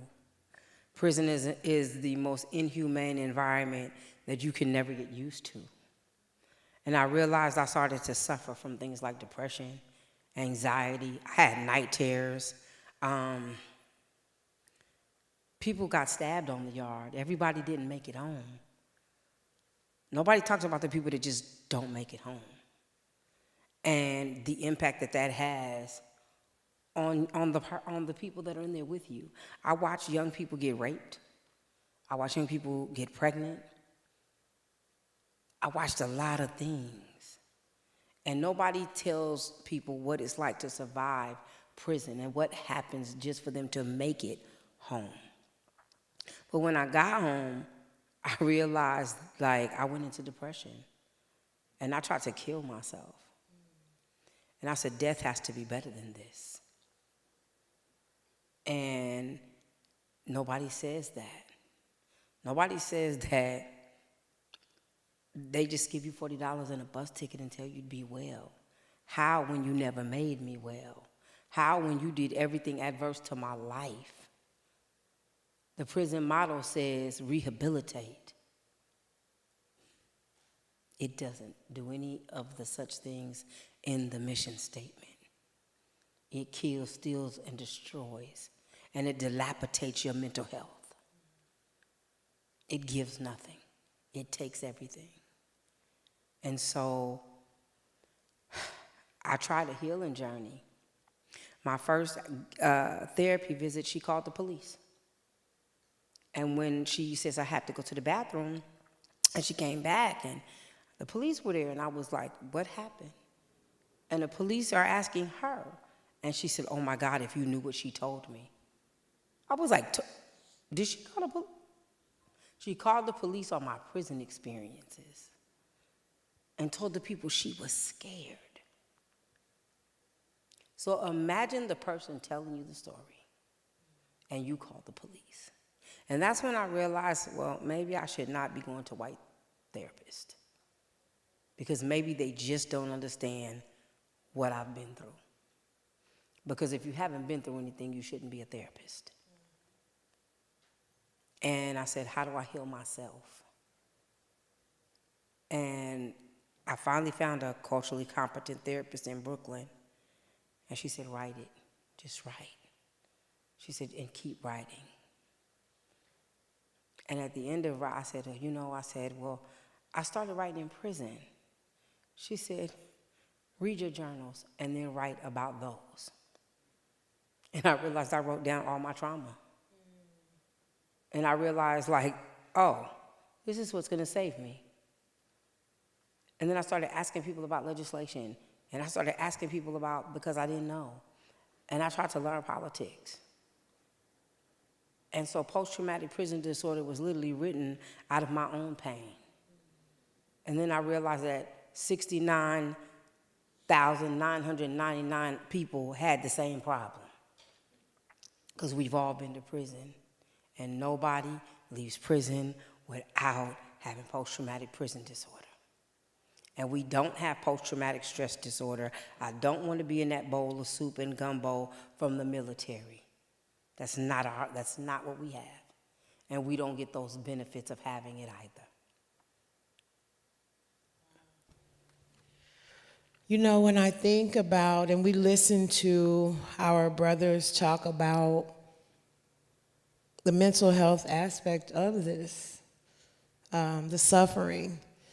And, you know, I'll say I talked to Dennis Veazey, and I don't know anyone that has gone through a wrongful conviction that goes through it with as much grace as he has, but even in that, just still having to be terrorized, basically, because you are in prison for something you did not do, yet you have to accept the same conditions as everybody else. Absolutely. And so when I think about that, how do we make that whole?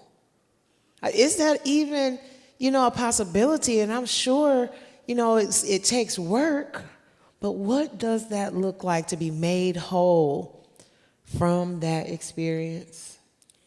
It's funny. Some of the Central Park Five are my friends, and I asked Yusuf, what does it look like to be innocent? And you still have the same mental health issues as we do, who were guilty. Because what nobody ever talks about is 64% of people in the United States are innocent. And they are still suffering like the people that are guilty. The mental health effects of prison don't skip over the innocent. And that's a huge problem. How do you make people well? How do you restore people? America does not do a good job of restoring humans.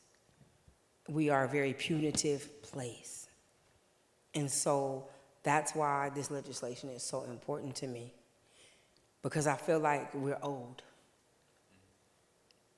Guilty or not, I think 14 days upon incarceration, you have to be examined by a trauma-informed therapist. If they say we lead prison, if they say black people are the epicenter of everything that's wrong, then I want culturally competent black therapists unapologetically. I'm very unapologetic when it comes to what black people need in black health and black healing, because it's not what everybody else needs. And we're not a one-size-fit-all cookie-cutter box of people, and we need different modalities to heal. And so I'm asking for art therapy, I'm asking for therapists, I'm asking for music therapy. Hell, I'm even asking for marijuana because I don't have good sense. Because in reality, African Americans have suffered from marijuana more than anybody else in the country. And we'll never get reparations from suffering from marijuana. So I asked for it in my legislation post-incarceration, because if you can go to prison and they give you medication, if they give you Elavil and Ritalin, and Pfizer America is making all this money, and if marijuana is good for people with post-traumatic stress disorder, it's got to be good for people with post-traumatic prison disorder. So where weed is legal, I think people on parole should have it too. If it helps everybody else go to bed at night, it should definitely help us go to bed too, because we've languished from the numbers in prison for marijuana. And I'm tired of people talking about redistributing cannabis money. I think if you went to prison for marijuana crimes, you should automatically just receive money like those who are wrongfully convicted. Definitely should be let out for sure. Absolutely let out. One of the things that we wanted to point out and why we asked State Rep McKinney to be here is because when it comes to when folks who are wrongfully incarcerated are released, I remember sitting down with MDOC. At that time it was, I call her Mama Ziva, but Miss Ziva. I think Aaron Salter was there, Kyle Kamaski from MDOC, and some other folks were there. And we learned that when you're wrongfully incarcerated and released, you don't even get the same access to reentry services. Not at all. So we're thinking about like a triple whammy here, right? You're incarcerated for something you didn't do. You have the mental health aspect behind it, and then you get out, you can't even get the help. Can you speak to that, Mr. Ewing? You want to come on up? Come on. I'm sorry, we just voluntold you on this panel. I told him before he went, you take your backpack off, get comfortable. But I would love to hear from your point of view, what that is like, that you can't even get the same reentry services as folks that are not wrongfully convicted. You know, when I was released, you talking about reentry services, I had to go through loops and holes just to get a hold of my birth certificate and my social security card. You know, when you are released on parole, the system, MDOC now, they automatically give you such things as birth certificates, and they get you your ID, and they get your social security card when you walk out the door. But I was kicked out, and I didn't get any of that. And I immediately needed a driver's license to get around so I could get to doing business to even make some funds or do something by myself. Medicaid, all that stuff. It's like when we kicked out after me 14 years with no money, no resources. Thank God I had a little support system that was able to help me get ahead and get on the right track and point me in the right directions. But yeah, when we wrongfully convicted, they just kick us out the door and they don't give us anything. People think we get compensation right off. They don't give us compensation right off. Even if the prosecutor says that it has been police misconduct Brady, they still challenge the suits.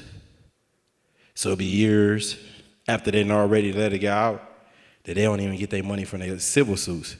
And the money don't even make things different. I'm around a lot of honorees who still got scars, mental scars, and it's hurt from the system. Some hate to even make contact with police. It scares me when I see a police officer coming up now, because I be thinking they about to take me back to hell. Because money don't change mental health issues. And I keep telling people, money is good, don't get me wrong. But if you are mentally unwell, money doesn't help. Because you don't even know how to spend money when you're mentally unwell. And there's a tax for being mentally unwell. And I just went to Congress and lost my own Social Security check.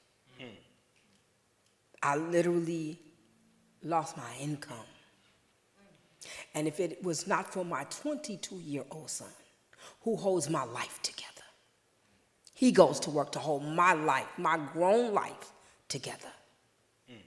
I went and testified that people who got post-traumatic prison disorder need a disability check.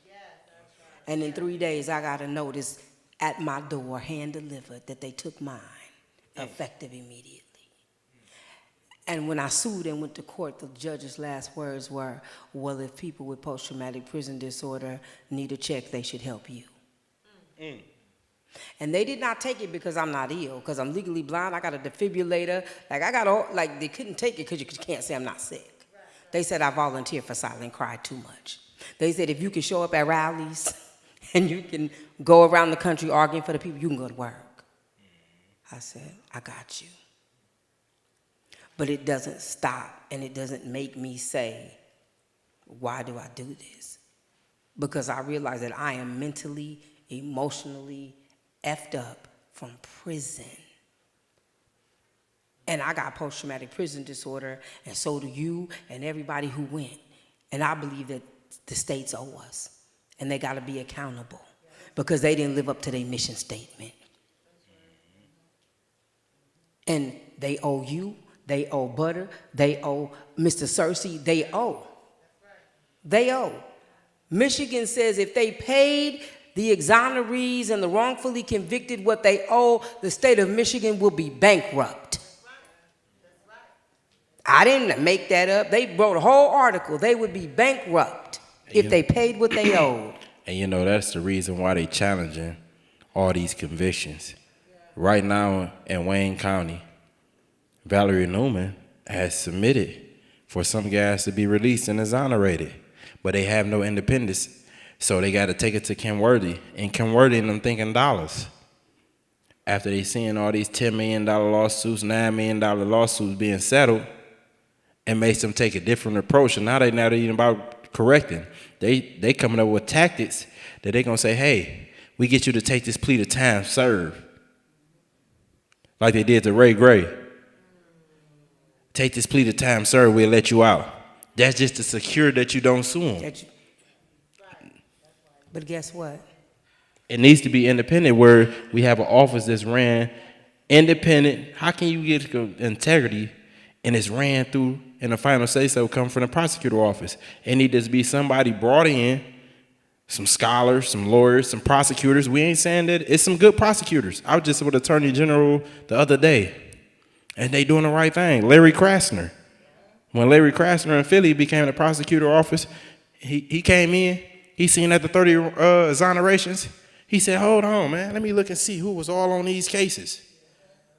And when he seen it was the same prosecutors, he turned around, he fired all of them and brought in new ones. Kim Worthy has not did that to this day. And he charged the police officers. Well, that's when you know that, when I came to y'all rally and I understood and I read, because reading is fundamental, I needed to know who my opponent was. And I realized that your captor can't be your savior. Mm-hmm. And I'm trying to tell them, you cannot play games with the person who takes you hostage. See, but let me tell you this. What she doing is she letting these guys loose, right? The 30 that she done let loose, in all actuality, she had went public speaking against the guys she had with her every day, saying they are not exonerees. This is not exoneration. She let the media know this off rip. But she's prancing around with these guys like they're exonerations. And they prance around hoping that they don't do like me. I talked to a lot of them that's scared right now that she gonna recharge them like she just recharged me, or re-prosecute them like she just re-prosecuting me. But guess what? So this is why she able to keep them on a leash, because case has not been dismissed with prejudice. But guess what though? It's a place in Clinton, Michigan. It's called the Federal Bureau of Investigation. They got a job to do too. They investigate prosecutors. So I don't understand, because somebody robbed me in my house and I went to the Federal Bureau of Investigations because DPD won't do their job. I don't understand why every exonerated person ain't took a caravan to Clinton, Michigan to go make the FBI tell the prosecutor's office how cows eat cabbage, because everybody got a boss and she's running uncontested. Guess what? That's your fault. Vote her ass out. See, the thing is, ain't no voting her out because ain't nobody going there and challenging her. Yeah. We don't got nobody who gonna rise up and say they want that seat. See, if we get someone who rise up and say they gonna have that seat, when it happens, she played tricknology. I just told y'all about this earlier. To save face, she was about to be out of there. She went to those exonerees that she had on a leash, that case ain't been dismissed with prejudice, who she still challenging their civil suits, even though she said it was Brady misconduct or police misconduct. That's automatic payment because she already agreed. But she got these guys on a leash, and that's what's happening. We can't get no justice. We can't get nobody to rise up against her. It's like she got something on everybody who's in a political realm to me. But guess what? It's a way to get, if you can't get justice, get her money. Get the state's money. So we're going to figure out how to do that. Because I'm telling you something, when you take people's money, they start to change their minds. When you take people money, their minds change. The Gretchen is going to start to tell her, stop it. We don't have no more money for this. And they can't say they don't have money for you if they got money for immigrants. They have said stop it. They stopped the cases. They stopped letting people out. They stopped doing investigations. And then the thing is about it is, now I advise people not to even go to the Conviction Integrity Unit. If you got newly discovered evidence, take it straight to the courts, because the Conviction Integrity Unit is writing these judges and saying there's no credibility to their claims. And then the judge adopt that position.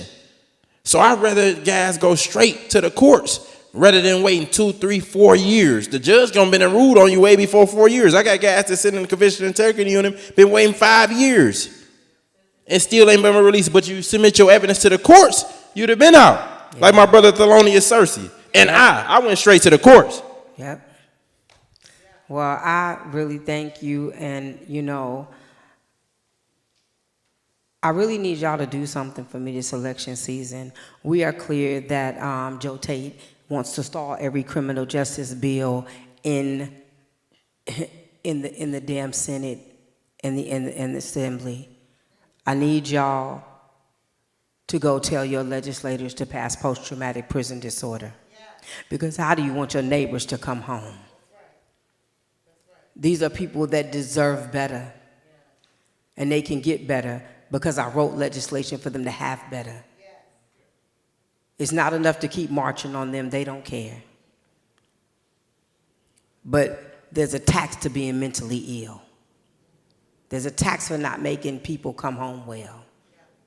So please ask your legislators to pass post-traumatic prison disorder this legislative session. Certainly. Hey, and Shawana, I thank you. This woman flew all the way from New York when I was jailed to protest for me. That's how serious she is in the fight. And she don't only do it for me, she do it for the women's prisons and everything. This is what she naturally does. So give this woman her praise, man, because she the modern day Sojourner Truth and Harriet Tubman. Listen, if I didn't have Trashay to fight with, I wouldn't have nobody. Not real talk. I wish somebody from Gus Harrison was here to tell the story. These men called me and they said, in the middle of a blizzard, they said, they're not treating me right. What are you going to do? I said, what do you want me to do? They said, pull up. I said, word, if I can get there in a blizzard, I'm coming. But the women, I said, the Michigan not going to fight with me. One of the men told me, call this lady named Trashay. I promise you she going to come. I said, all right. Let me tell you what. I called Black Lives Matter from Ohio, which is 40 white women who date black men in prison, and they pulled up like they knew what to do. I called, she was there before me. I didn't know her from Adam. She was like, I'm there. We need a police escort to get out of Adrian, Michigan. But she pulled up, and the men said, I said, lace your boots up, because I'm going back to New York. They coming for y'all. But I'm going to come because you asked me to.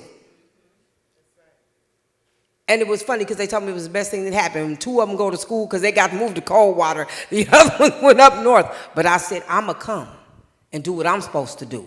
And I got one request for all of y'all. Mr. Searcy got to go to court next Friday. And he needs everybody in this room to be in that court in the new Wayne court that Dan Gilbert has so nicely put there for us, right? I need y'all to show up for this brother. Because we ain't got package money. So we got freedom stands. Show up and pack this court out for this young man. Because he's wrongfully convicted and this captor wants to send him back. But in the middle of the church, I mean to tell you, hell no, we ain't going back. If it's good for Kamala, it's good for him.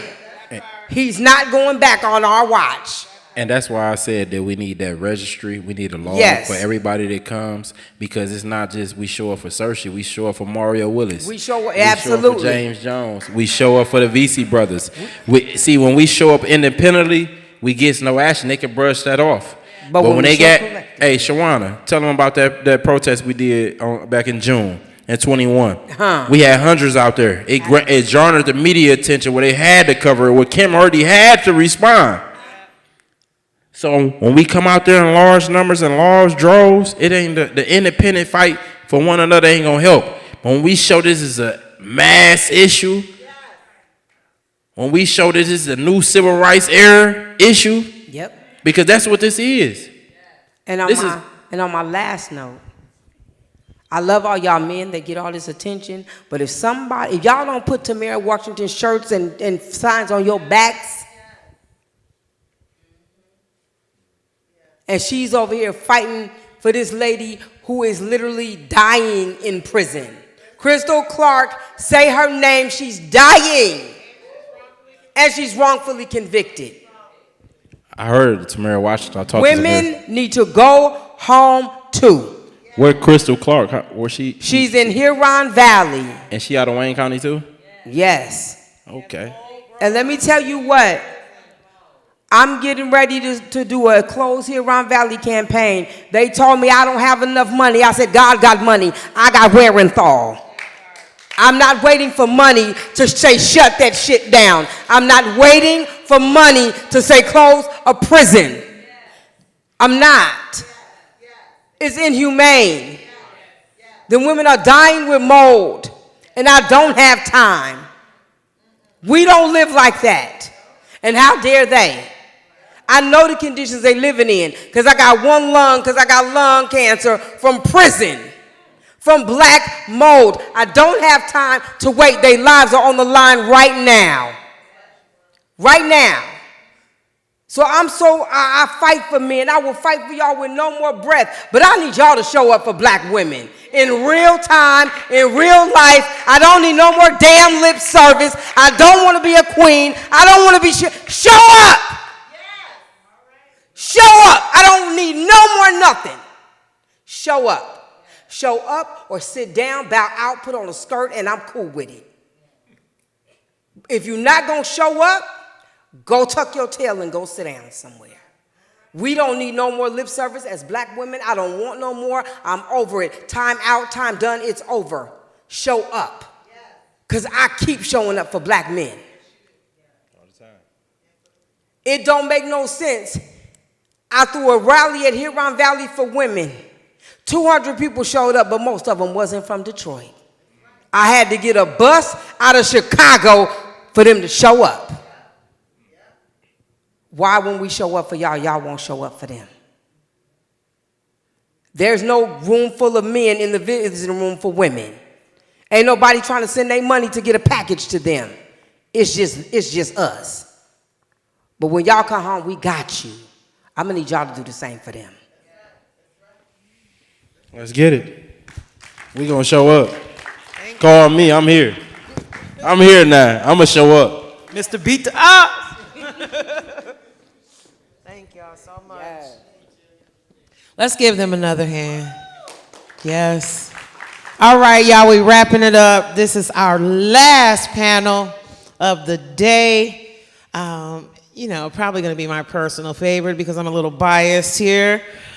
But first of all, let us thank Gethsemane Missionary Baptist Church for opening their doors for us and the hospitality that they have shown us being here. Give a shout out to Brother Mercer, who had everything just set up for us perfectly when we got here. So we want to say thank you. This next panel is Spiritual Aspects of Justice for the Wrongfully Convicted with Reverend Tia Taylor and Reverend Dr. John E. Duckworth, who is the pastor of Gethsemane Missionary Baptist Church. And he my big brother. Such an honor to be able to work alongside my brother, who is also my pastor, even though I don't come to church a lot. But it is such an honor to have him here with us. He also is the Faith in Justice organizer with Michigan United. Reverend Tia is with the Choice Zone. Thank you, thank you.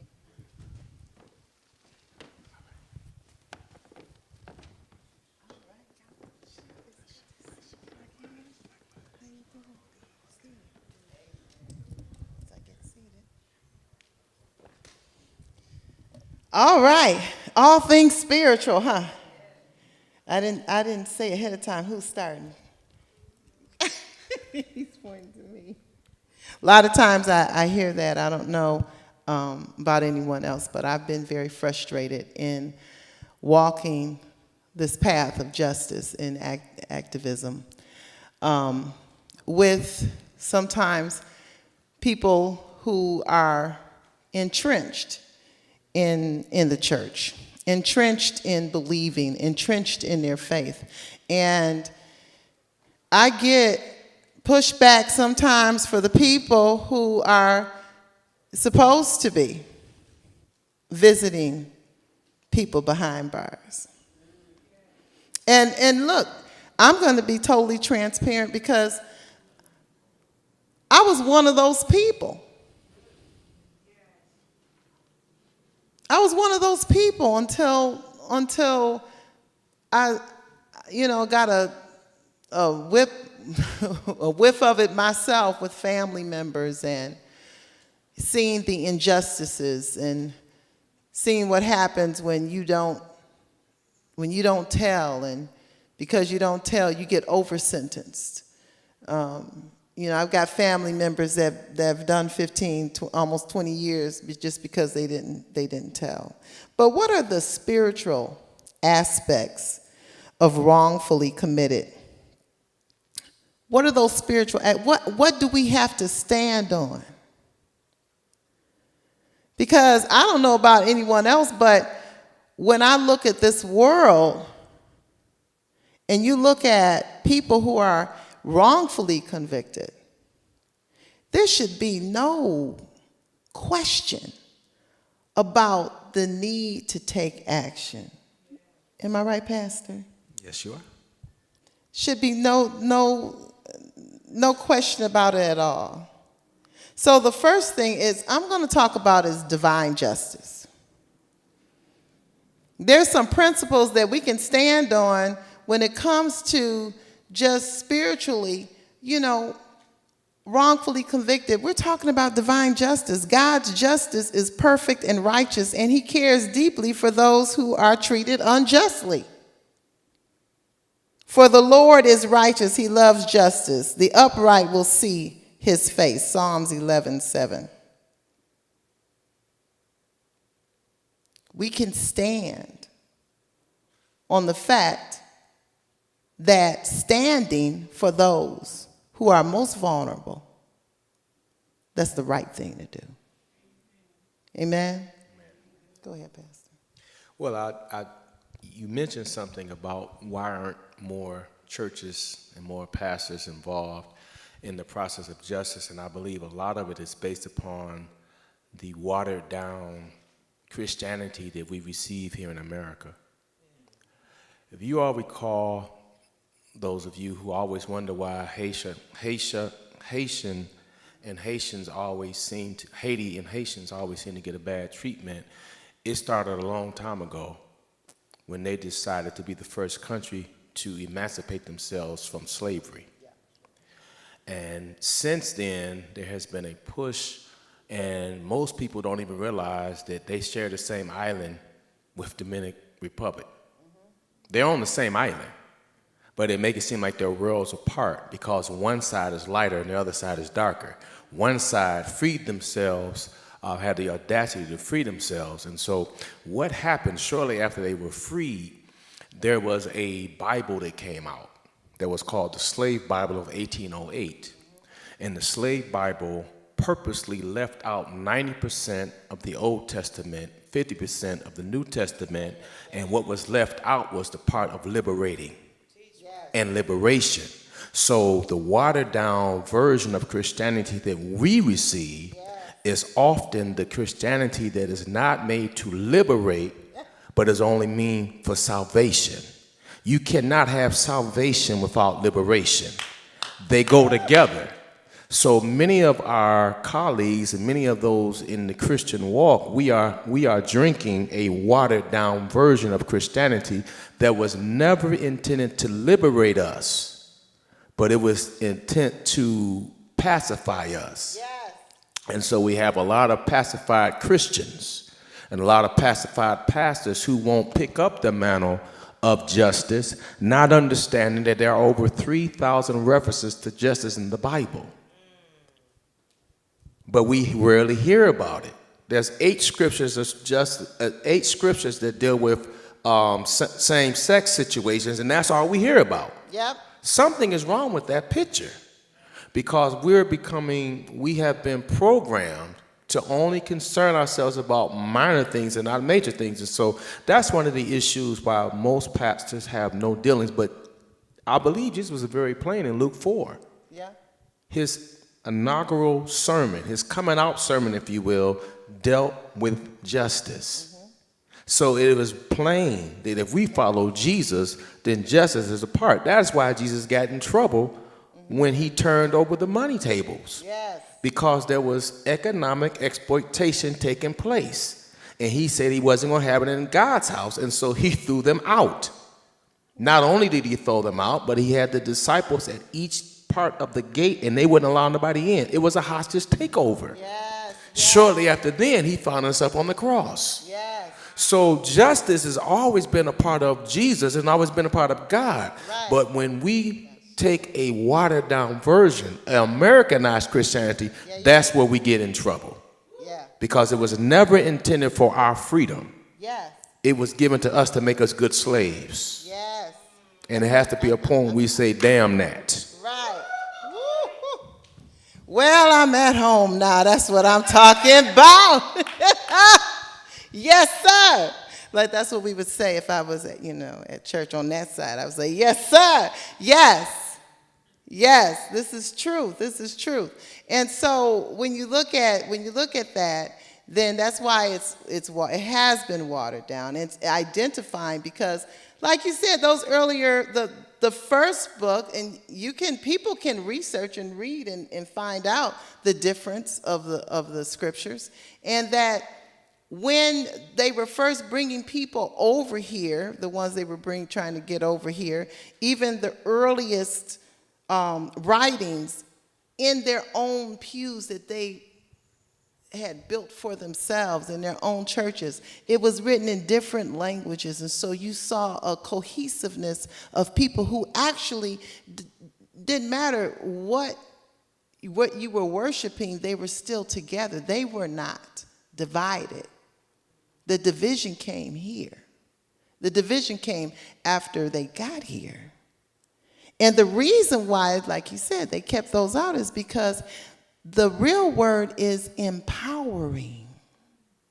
The real word shows the power that we have on the inside of us to do exploits in the earth. The real word shows and proves that we're the head and not the tail, above only and never beneath. The real word proves that we can decree a thing and it shall be established. And so we have to be reminded to look at the fact, why can't other leaders walk with us? What is it that they are surrendering when they do that? Or what have they said yes to? What have they said yes to? I remember being very disenchanted with a well-known pastor who took kickbacks when it was political time. When it's time for a vote, what will you do for money? Just so that you can have a huge following and keep monies coming in, but not tell the truth, not speak out for those who are at a disadvantage. All of these things, and just think about it. This is a business. Prison is a business on so many different levels.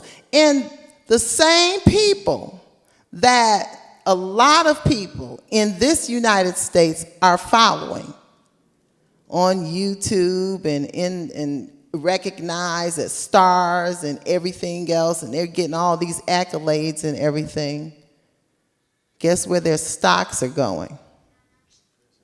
To the prison. They buy into the prisons. Some people are bopping to their music and everything, and you buying into what is torturing our communities. Okay, let's talk about the cars.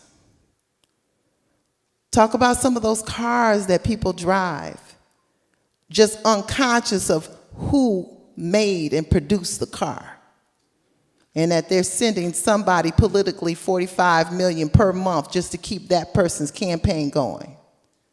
We need to be more conscious. So that's what this call is about, is how can we be more conscious and awake to what is actually happening so we can make a better decision? What are these leaders doing, and how are we to respond?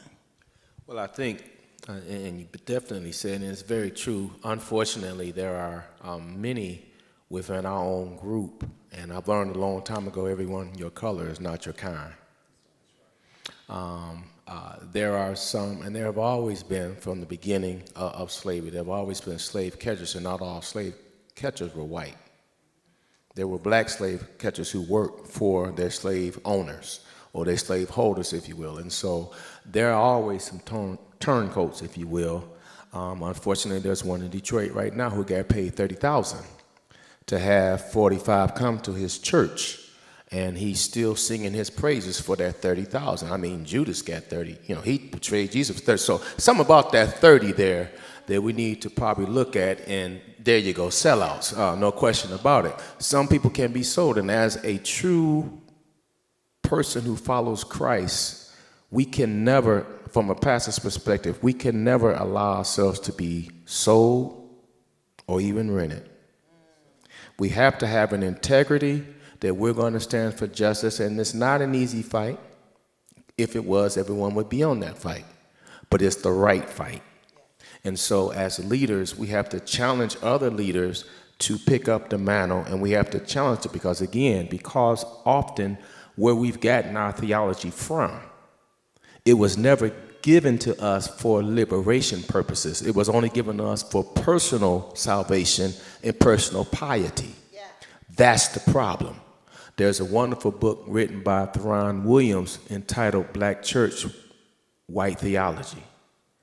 And in that, he does a descriptive job of explaining how we can attend conferences as African Americans that is basically demeaning us, and then take that bad food back to the churches that we pastor. And then when it's time for justice, we quiet.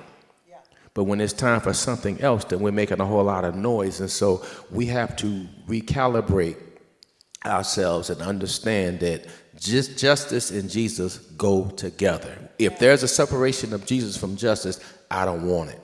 That's right. And that's where we have to challenge our co-laborers. That's where we have to challenge our colleagues to really understand. But it's hard because it's more profitable. And some folks choose profit over profit. Or being prophetic. And so there lies in the challenge. But if you're going to follow Jesus, you have to understand that there's a road that is mapped out. It's a hard road, but it's the right road. Amen. Amen. Oh, thank you so much. That was so rich. That was so rich and so good. I think that, too, we're looking at a lot of the leaders, church leaders today that people have looked to through the years and have followed through the years. And I think we need to really look at what narrative do we follow? What is just the saying that goes through the air that people just pick up on, you know? So when it comes to wrongfully convicted, and I know that Jay would be able to testify for this too, when her son was first picked up and she came to me, well, she wouldn't say anything.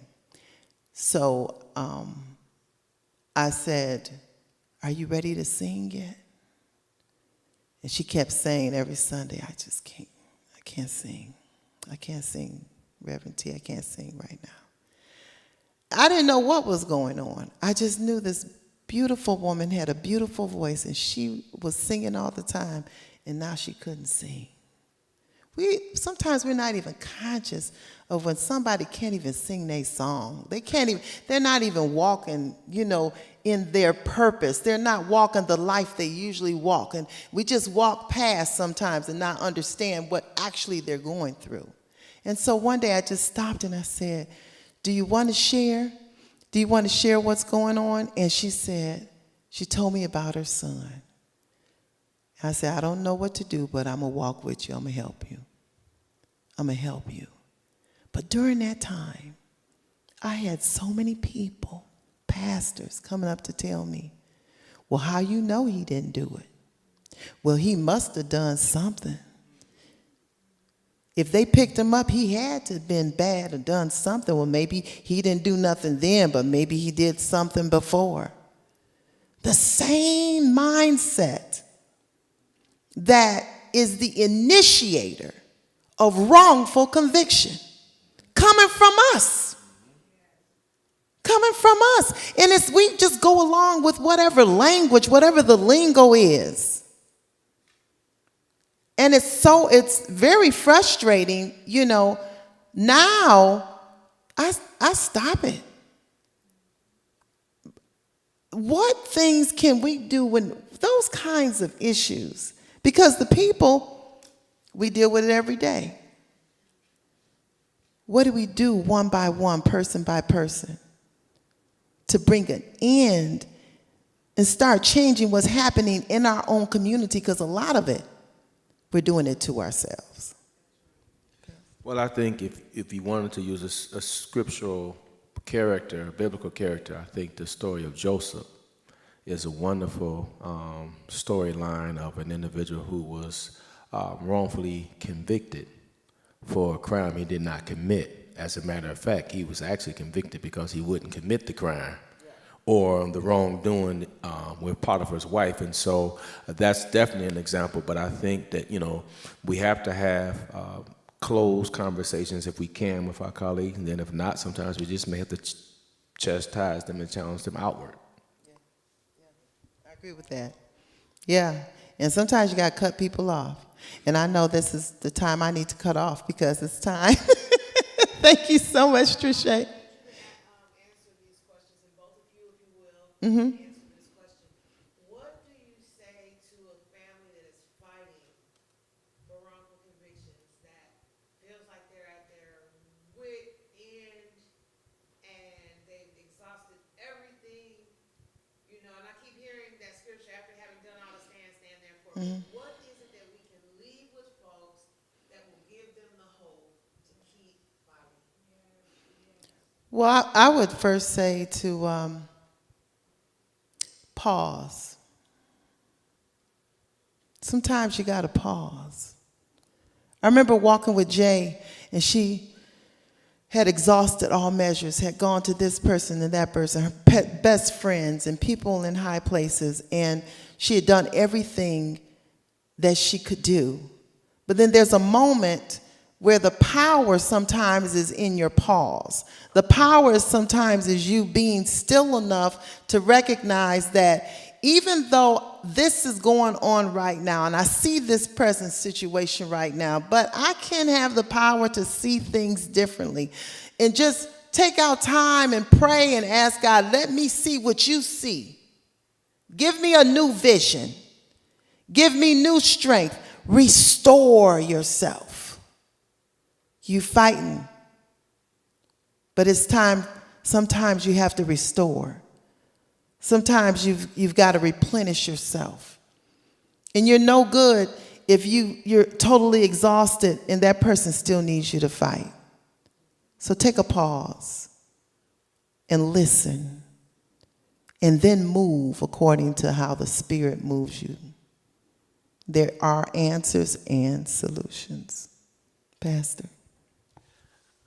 I think it's important, one, for a family in that regard to understand that it's an uphill battle, but it doesn't mean it's a battle that cannot be won.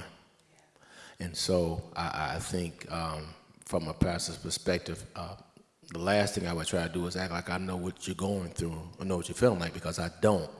But I can just simply tell you that we will walk with you and we will be in prayer for you, that God will give strength and that God will work things out. But I still believe that there's a human side of that equation as well. So what steps can we take? How can we support? And, you know, if you need a place to yell, scream, cuss, whatever, you know, consider us that will listen, because I learned a lot of times in order to help people, sometimes you just need to just be present and be there for them, particularly when you don't know exactly how to do it. But being there and just providing a shoulder to cry on, but also partnering with that family to let them know whatever we can do to help you out. You know, we're willing to be there for you, but we don't have the answers, but we know who has the answer. Amen. Amen. Well, thank you so much. Thank you, Trisha. You ready to end it up? Where's our partners? Are we done? We are done, but I'm just going to say very quickly Thank you all for your time, for being here, for understanding the importance. We keep doing this. There are large crowds when we do this. Sometimes there are, sometimes it isn't. But where two or three are gathered together, we believe that God can move in that midst. And we also want to thank those that tuned in on the live stream. The live stream was shared on Gethsemane Missionary Baptist Church, so if you missed some of it, please go to their Facebook page and you can share it from there. So again, we want to thank you all for coming out. If you weren't able to do an individual interview today, please reach out to us because we will make time to come to you so that we can get your stories out. We want to thank our filmmaker, Donnell, for being here with us today, and his nephew for your help. But thank you all. And then Pastor Duckworth, if you will, pray us out. Lord, we come now in the name of justice and in the name of Jesus. We ask you to bless those who are struggling mentally, socially, financially because of wrongful convictions. Lord, we ask you to bless those who are fighting for their freedom. Encourage those that are fighting that they be exonerated. And Lord, I'm asking you to handle those who lie. Handle those who practice injustice instead of justice. And Lord, I'm asking now in the name of Jesus that all truth comes to the top. Lord, that we will be able to see and it will be exposed for what it is. We're trusting you, O Lord. And Lord, we ask you to continue to bless these efforts of justice to speak on behalf of those who may not have a voice themselves or to amplify their voice in solidarity. We ask you to continue to bless and give us a heart and a passion for justice. Bless us as we prepare to leave from this place. In the name of Christ we do pray. Amen.